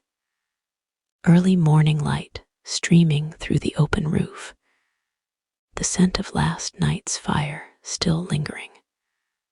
A mother stirring chickpea porridge over coals, a father sharpening a tool before heading out to work. Life was not quiet. It was full, real. Family and structure. The Etruscan family, or familia, was the heart of society. But here we find something striking. Unlike many of their neighbors, including the Greeks and Romans, the Etruscans gave women a prominent role in both home and society. Inscriptions on tombs and artifacts often include the names of both the mother and father. A woman kept her name after marriage. She attended public banquets, reclined alongside her husband, wore fine jewelry, and was often literate. This was not a society of silent wives and obedient daughters. It was one of matrons and mothers, women of dignity, presence, and authority. It's no wonder Roman writers were scandalized by Etruscan customs. But perhaps they simply didn't understand that equality isn't impropriety. It is culture. Food and the shared table meals were central to Etruscan life. But don't picture lavish feasts in golden halls. Picture instead a clay hearth, a wooden table, bowls of pools, a thick grain porridge, lentils stewed with herbs, roasted onions, fresh cheese, dried figs, olives. Sometimes, if the gods were generous, salted fish or pork. The Etruscans drank wine, but not as the Greeks did. They didn't water it down quite as much, and their banquets were social events, even spiritual ones. Reclining on couches, they toasted the gods, played music, laughed, told stories. Children watched, learned. Family wasn't just biology, it was culture, passed across a shared meal, beneath a roof warmed by firelight and memory. Clothing and adornment, the Etruscans dressed with both practicality and flair. Men wore tunics, sometimes draped in cloaks. Women wore long dresses called chitons, cinched with belts and layered with capes. Jewelry was common: gold earrings, fibulae brooches, and intricate necklaces. Hair was often curled or tied back. Cosmetics and perfumes were used. Mirrors, crafted in bronze and engraved with mythic scenes, suggest a society not of vanity, but of careful self-presentation. To look dignified was to honor the gods and oneself. Work and craft. Most Etruscans were not nobles or priests. They were farmers, craftspeople, merchants. The land provided wheat, grapes, olives, livestock, but it demanded labor. Fields had to be tilled, vines trimmed, orchards pruned. In cities, artisans created pottery, worked bronze and iron, carved stone. Etruscan pottery, especially Baccaro ware, is striking, black, glossy, almost metallic, fired in low-oxygen kilns for its distinctive sheen. Trade was vital. Etruscans were expert sailors. Their ships traveled across the Mediterranean, from Greece to Carthage. They traded amber, tin, wine, and ceramics, and brought back luxury goods, stories, gods. Even in daily labor, there was pride, skill, rhythm. Children and education. Children were not idle. They learned by doing, watching their parents, mimicking their elders. Boys might be taught hunting, farming, reading inscriptions.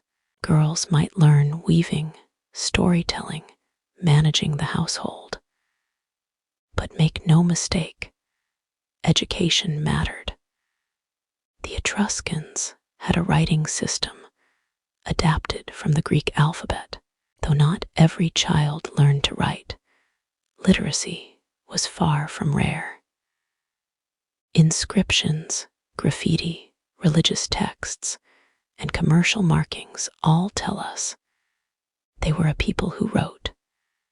And more than that, they remembered.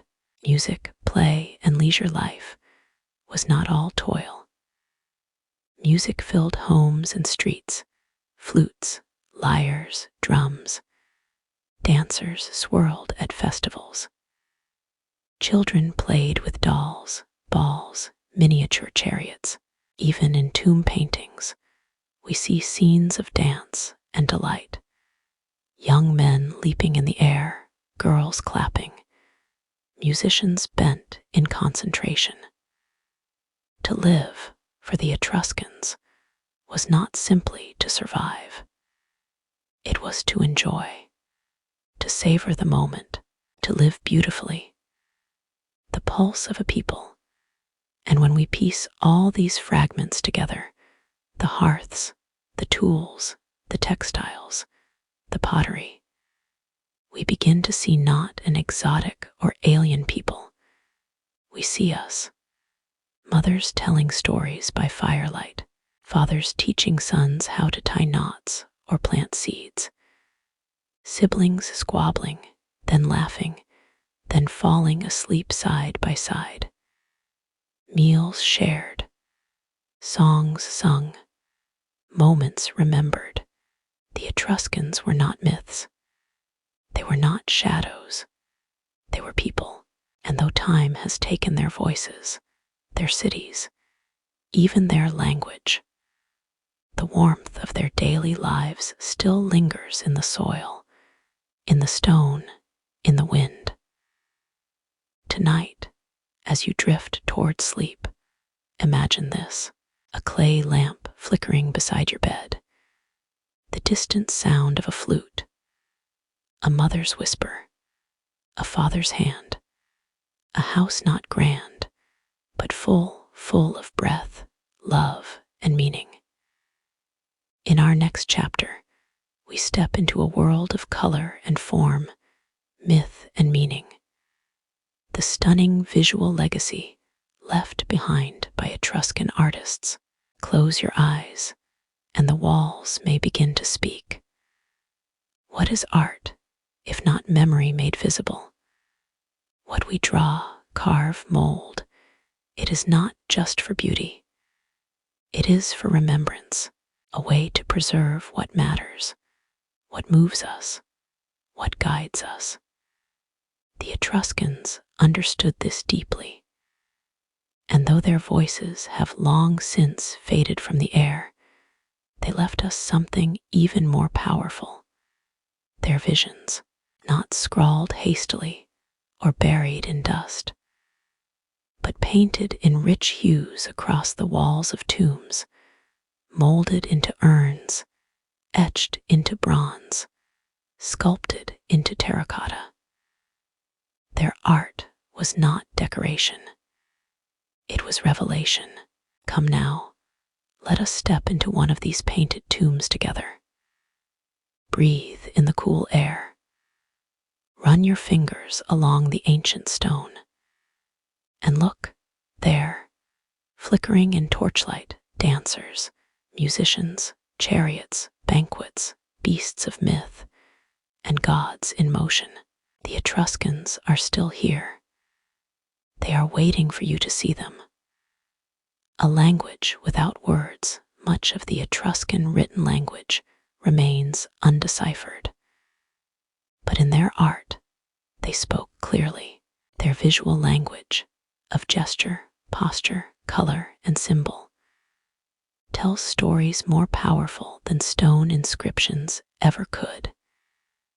It was a mirror of their beliefs, their joys, their fears. To understand Etruscan art is to understand how they saw life, death, and everything in between. And nowhere is that vision clearer than in their tomb paintings. The painted tombs of Tarquinia, of all the cities of Etruria, Tarquinia is home to the most remarkable gallery, not in a museum, but beneath the earth. There, carved into soft tufa stone, lie hundreds of tombs painted with scenes of astonishing vitality. The tomb of the leopards, perhaps the most famous, shows a lively banquet, men and women reclining on couches, raising cups, attended by musicians and dancers. A pair of spotted leopards guard the entrance, symbols of protection and ferocity. In the tomb of the triclinium, dancers whirl with arms lifted, trees sway, birds flit above the feasting dead. It is not solemn, it is not grim, it is celebration, a joyful continuation of life, even in death. The walls are not mourning, they are singing, themes of movement and joy unlike Greek art. With its emphasis on ideal stillness, Etruscan figures are rarely motionless. They leap, they twist, they play music, they embrace. Their lines are soft but lively. Their expressions human. The brush strokes speak of a people who valued experience, not stoic restraint, but exuberance, beauty, sensuality, and spirit. This is art that doesn't try to freeze time. It flows with it. Color and symbolism. Etruscan artists painted with bold, natural pigments, red ochre, black from charcoal, blue and green from minerals. Color had meaning. Red was life, vitality, masculinity. White was purity, the divine. Blue, often rare, symbolized the heavens or the unknown. In their frescoes, men are usually painted with darker skin tones, women with lighter, not out of hierarchy, but convention. It was a way of distinguishing figures, roles, and perhaps energies. Birds, dolphins, ivy, and grapevines appear frequently, all carrying symbolic weight. Birds often guided souls to the afterlife. Dolphins represented safe passage across the sea of death. Nothing was placed without purpose. Sculpture and terracotta, beyond painting, the Etruscans were master sculptors, especially in terracotta, that humble yet expressive clay baked into immortality. Their temple roofs were adorned with vivid terracotta statues, gods, monsters, mythic scenes.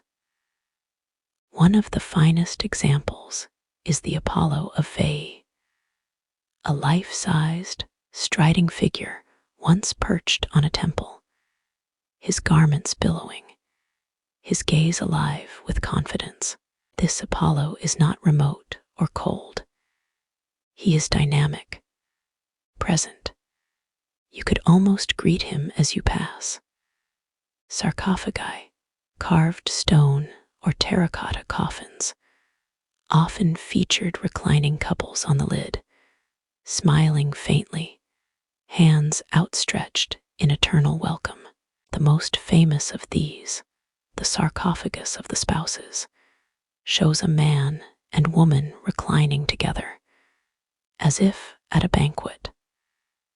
Their faces are serene, their unity eternal. This is how the Etruscans imagined death, not departure, but continuity. The banquet goes on.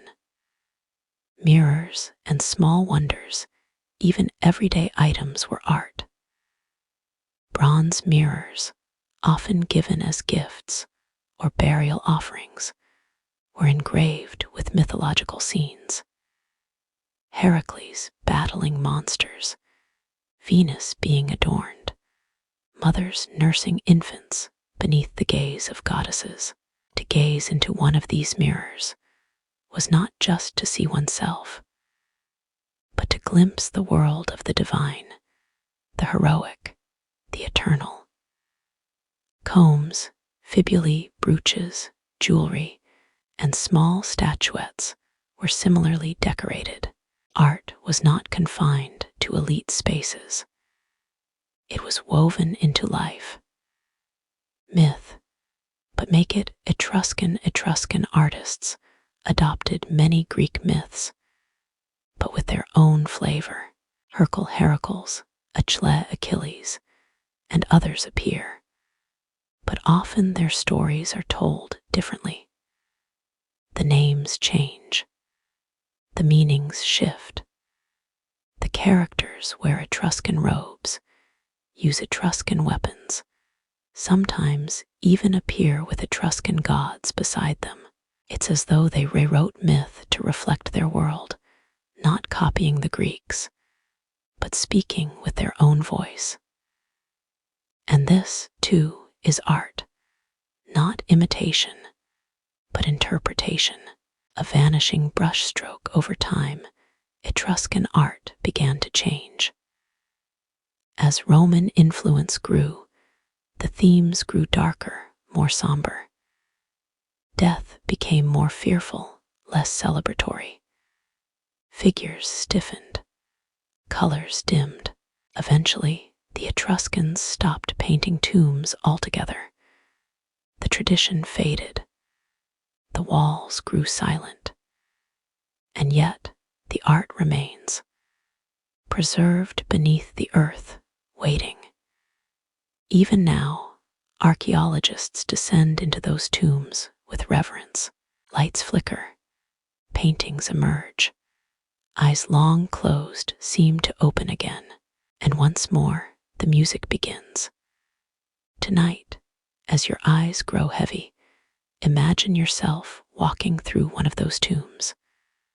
The walls around you glow with color. Dancers sway in silence. A young girl plays a lyre. A man raises a cup, offering you a seat beside him. Here, even in death, there is no fear. Only light, only color, only spirit. Next, we will enter the final, solemn mystery, the world beyond the veil. Come with me as we explore the Etruscan beliefs about death, the soul, and the strange gods that waited in the shadows. There is a moment, quiet and still, where breath falters, and time no longer matters, where the body rests, and the soul begins its journey. For the Etruscans, death was not an end, but a crossing, a passage through sacred gates from one world into another, a continuation, though not always a gentle one. Tonight we walk that path with them. But fear not. You are only a traveler here, wrapped in silence and the soft rhythms of ancient memory. So close your eyes and let us step into the shadows where the Etruscans met their fate, not with dread, but with ritual, art, and deep, mysterious belief. Death as a journey to the Etruscans. Death was not a solitary vanishing. It was a journey of the soul, one that mirrored the daily rhythms of life, a voyage, perhaps by sea, to a far-off land of spirits. The tomb was the vessel, the grave goods, the provisions. Food, wine, jewelry, weapons, perfume, mirrors, all laid carefully beside the dead, not to honor them merely, but to equip them.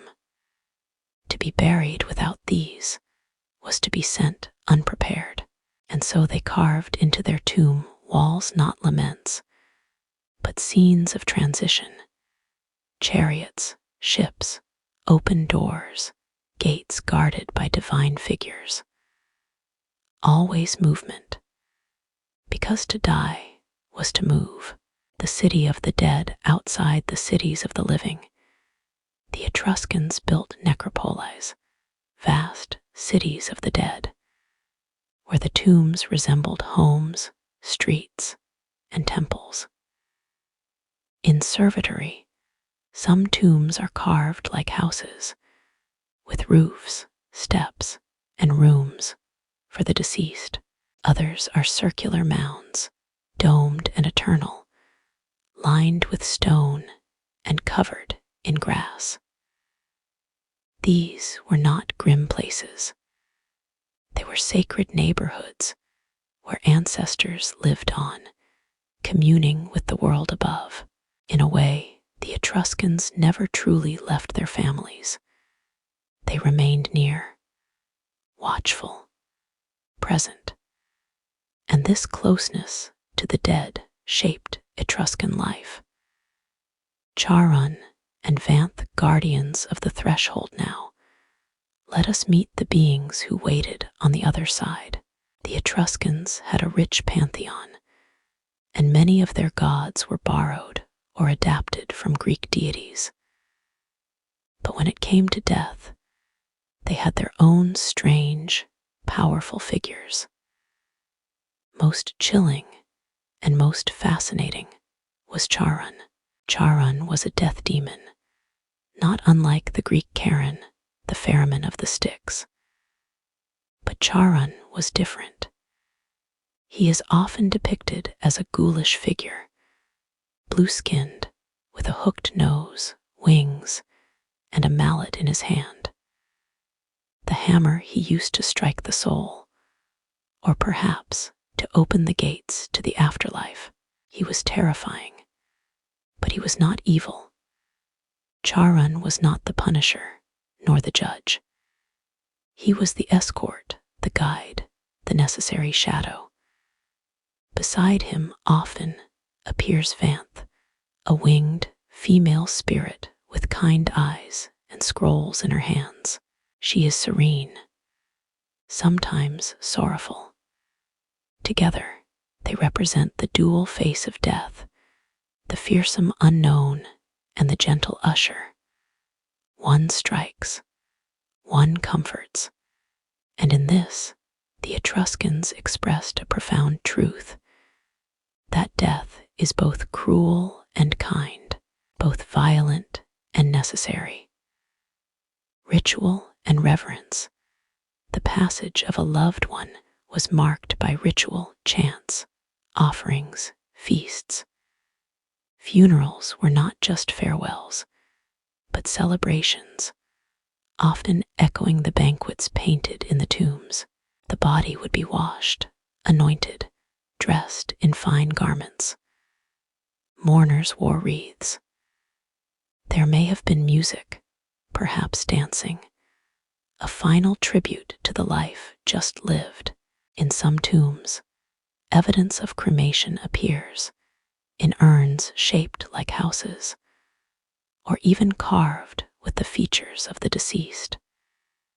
To be buried in a family tomb was to be anchored forever to one's lineage. And for the Etruscans, memory was sacred. To remember the dead was to keep them alive. The afterlife itself, what did they believe? This is where things become elusive. Unlike the Egyptians or even the Greeks, the Etruscans left no long texts describing the afterlife, no Book of the Dead, no Iliad of Souls, but through art and ritual, we can glean fragments. They believed in a realm beyond, one with gates, guarded by deities, filled with spirits, both watchful and wrathful. In some scenes, souls are seen approaching a banquet, much like the joyful gatherings in life. In others, they are being dragged or escorted, often unwillingly, by Charon and his companions. It seems the Etruscans saw death not as judgment, not heaven or hell, but as passage.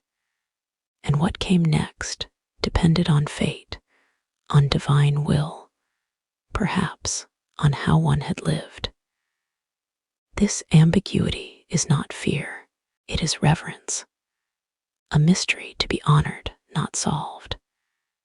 Echoes in stone even as Roman power grew and Etruscan customs faded, the beliefs about death persisted.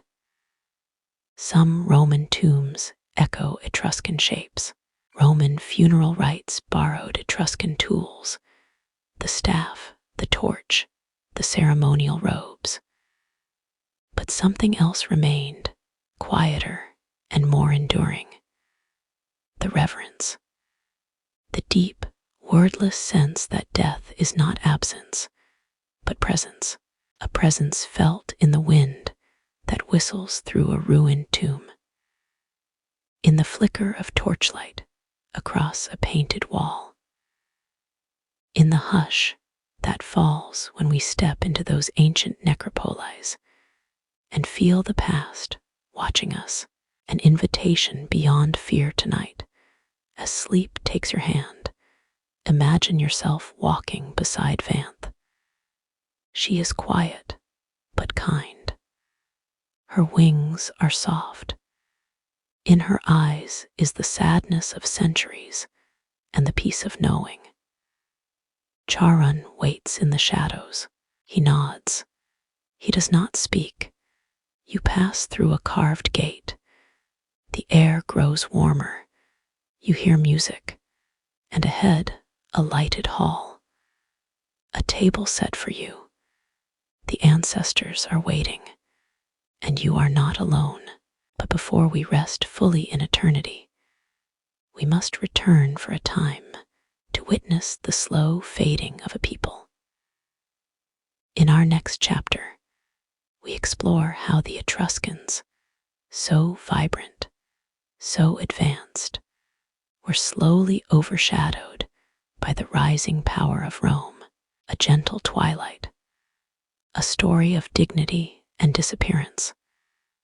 There comes a moment, not of collapse, but of surrender, not of defeat, but of silence.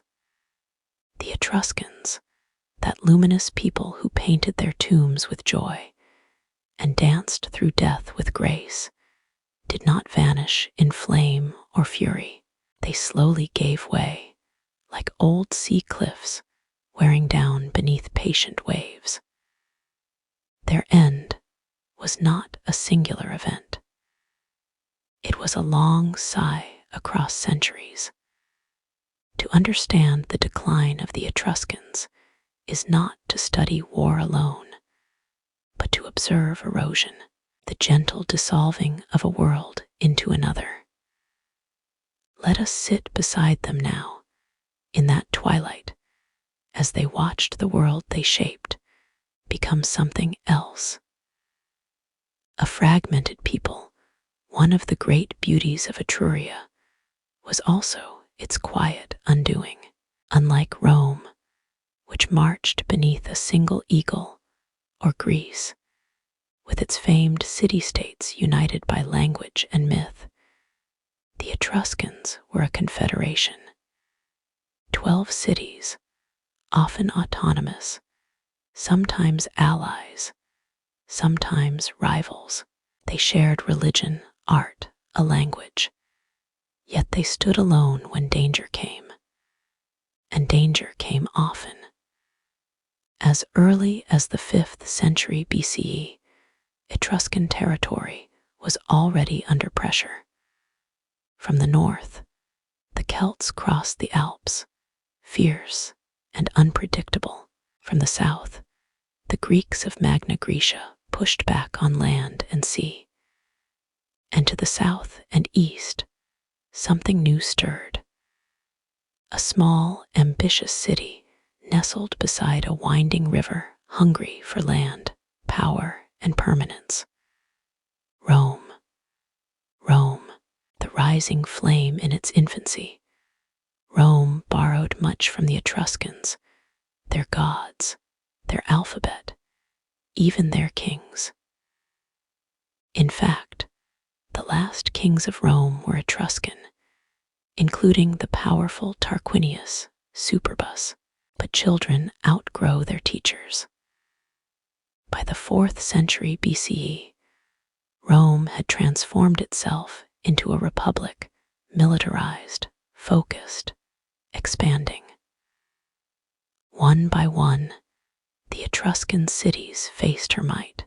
Veii, the proud neighbor to the north of Rome, fell after a decade-long siege in 396 BCE.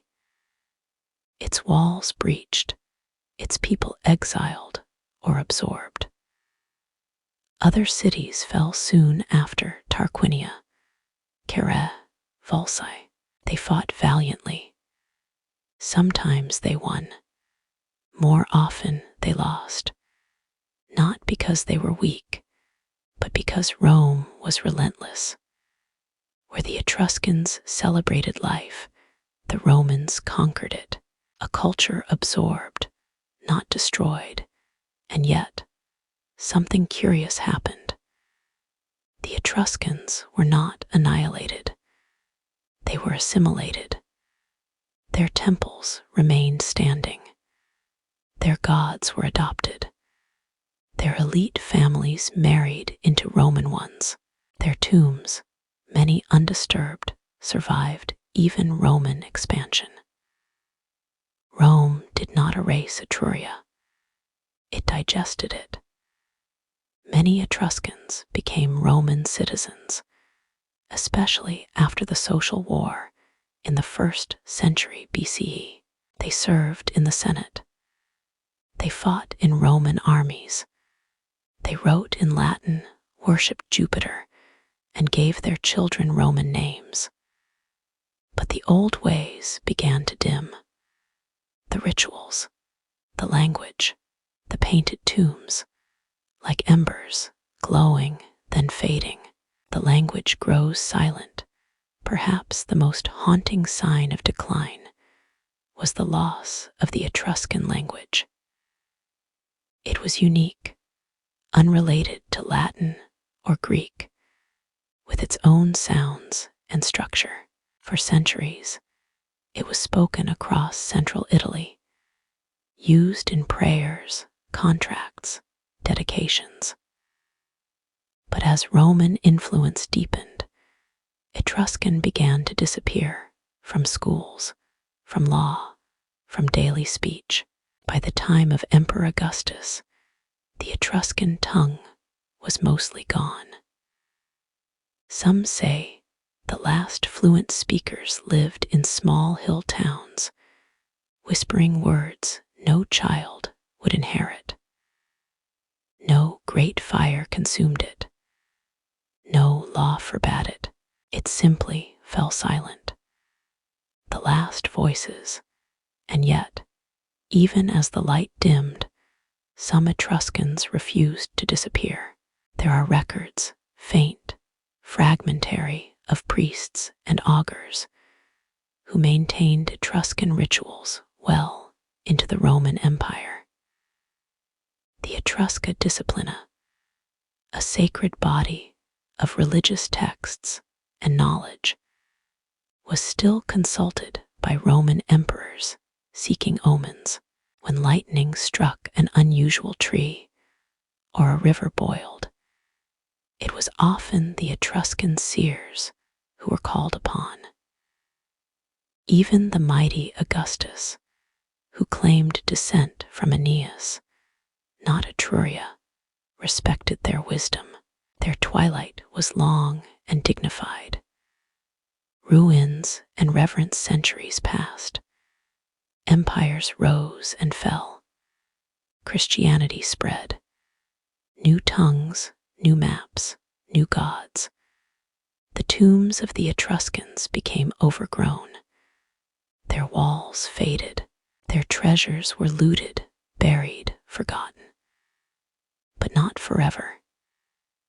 In the 19th century, archaeologists, wide-eyed, reverent, began to uncover the lost necropolis of Tarquinia, Servitory, and Volsa. They brushed dust from painted walls. They lit torches in tombs untouched for 2,000 years. And there, staring back at them, were the Etruscans, still dancing, still reclining, still raising their cups to the stars. They had never left, a graceful disappearance. It is tempting to think of decline as failure, as tragedy. But there is another way to see it. The Etruscans lived for over 700 years, longer than the lifespan of many empires. They built cities, carved roads, channeled water, mapped the skies. They taught Rome how to pray, how to build, how to see the sacred in everyday life. And when their time was over, they stepped back, quietly, like actors leaving the stage, not in shame, but in completion. They had spoken, and their words, though ancient, still echo. Tonight, as your breath slows, imagine yourself on a hill above an Etruscan valley. The sky is purple, the fields stretch wide. Below you lie the ruins of a city once alive with music and ritual. A warm wind stirs your cloak, and for a moment you hear it, faint, far off. A lyre, a laugh, a whispered prayer. The Etruscans, still here. And now, dear traveler, we come to our final rest, a place of dreams and mystery. In our last chapter, we return to the legacy of the Etruscans. What did they leave behind? What can we still learn from them? Come with me into the final breath of this forgotten people. There are civilizations that vanish with thunder, gone in fire, recorded in screams. But the Etruscans, they disappeared like dew at dawn, not erased, not broken, simply absorbed, embraced by time, folded into the cloak of history with quiet dignity. Yet even in this softness, their voice remains. Faint, yes, but persistent. A whisper in the walls of ancient cities, a shadow in Roman ritual, a line in the curve of an arch. Tonight, as we reach the final chapter of our journey, we do not mourn the Etruscans. We listen to them, to what they left behind, to what they still give us, to what it means to leave no empire, but a memory. The language beneath the tongue it may surprise you to know. You speak Etruscan every day. Not in full sentences. No, their language, as we've seen, faded into silence centuries ago, but echoes remain. In letters, in sounds. The Latin alphabet, the very one you're reading now, is a descendant of Etruscan script, which itself came from the Greek.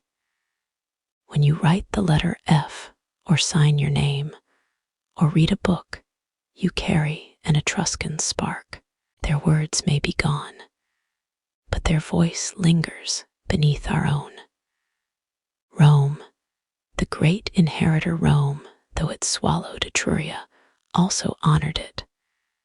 The first Roman kings, Etruscan, the concept of augury, reading the will of the gods through birds, Etruscan. The triumphal arch, Etruscan. The curule chair, the fasces, the litus, the priest's staff, even the purple robes of senators, all drawn from Etruscan statecraft, religion, and ceremony. The soul of Rome was not purely Latin. It bore the fingerprints of Etruria, elegant, sacred, dignified. And thus, when Rome conquered the world, it carried Etruscan ideas with it, from Britain to Syria, from the sands of Africa to the hills of Gaul. The Etruscans were not buried. They were dispersed like seeds. The art that refused to dye the tombs of Tarquinia, the sculptures of Servitory, the golden jewelry of Volsae. These were not humble relics. They were masterpieces. Even today, Etruscan art holds something mysterious, a style all its own, neither fully Greek nor Roman.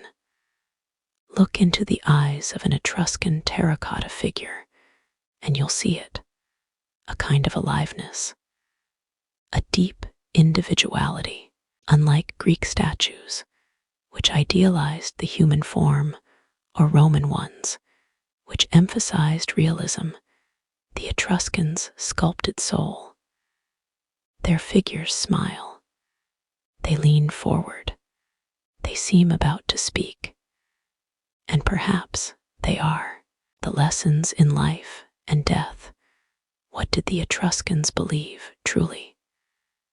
We may never know every detail, their myths, their full pantheon, their deepest rituals are lost in fragment and fresco, but in their architecture, their burials, and their reverence for both the divine and the domestic, we glimpse a philosophy, one that values joy even in the shadow of death. Art, not for power, but for beauty. Family, not only by blood, but by spirit. And continuity, a belief that life and death were not opposites, but companions. From this, perhaps we learn a softer strength, that legacy is not built only in war or monuments, but in how we live, how we love, how we remember. Modern echoes, the Etruscans today, even now. Modern Italians live above ancient Etruscan towns. You can stand in Orvieto, walk its cobbled streets, and know that beneath your feet lies a labyrinth of Etruscan tunnels, carved 2,000 years ago. In Tuscany, the very name bears their memory, from Tusci, the Roman word for the Etruscans. Their art is in museums, Paris, Rome, Florence, New York. Their tombs are still being discovered. And their mystery, it grows deeper, not weaker, because they left no grand history, no Herodotus, no Homer, only objects and spaces and questions keep us listening. Why we remember in the hush of history? Why do some names echo longer than others? Why do we, in the quiet hours of night, reach back not just to emperors and conquerors, but to those who smiled in stone and painted joy upon the walls of their own graves, perhaps because we sense, as the Etruscans did, that to live well is not to dominate, but to understand, to honor the cycles, to greet death with a song. Perhaps we remember them because they lived as we wish to. The final whisper so now, as your eyelids grow heavy, and the past fades into dream. Imagine again the Etruscan hills. Golden light spills over olive trees. The grass is long, swaying. A breeze carries the scent of earth and memory. Somewhere not far, a family shares bread. A priest looks to the sky. A woman paints the inside of a tomb, smiling softly as she does. They are not ghosts. They are a people who knew the value of silence, of beauty, of impermanence, and in that they are still here, still whispering, still waiting to be heard. Sleep now with the Etruscans. Let their songs carry you through the night, and when you wake, carry a piece of them with you. If this journey brought you calm, clarity, or curiosity, leave a comment below. Tell me where you're watching from, and what time it is where you are now. You're part of this history, too, and if you'd like to dream through more lost worlds, subscribe, and I'll be waiting for you next time. My name is Sherry. Good night, and farewell from the hills of ancient Etruria.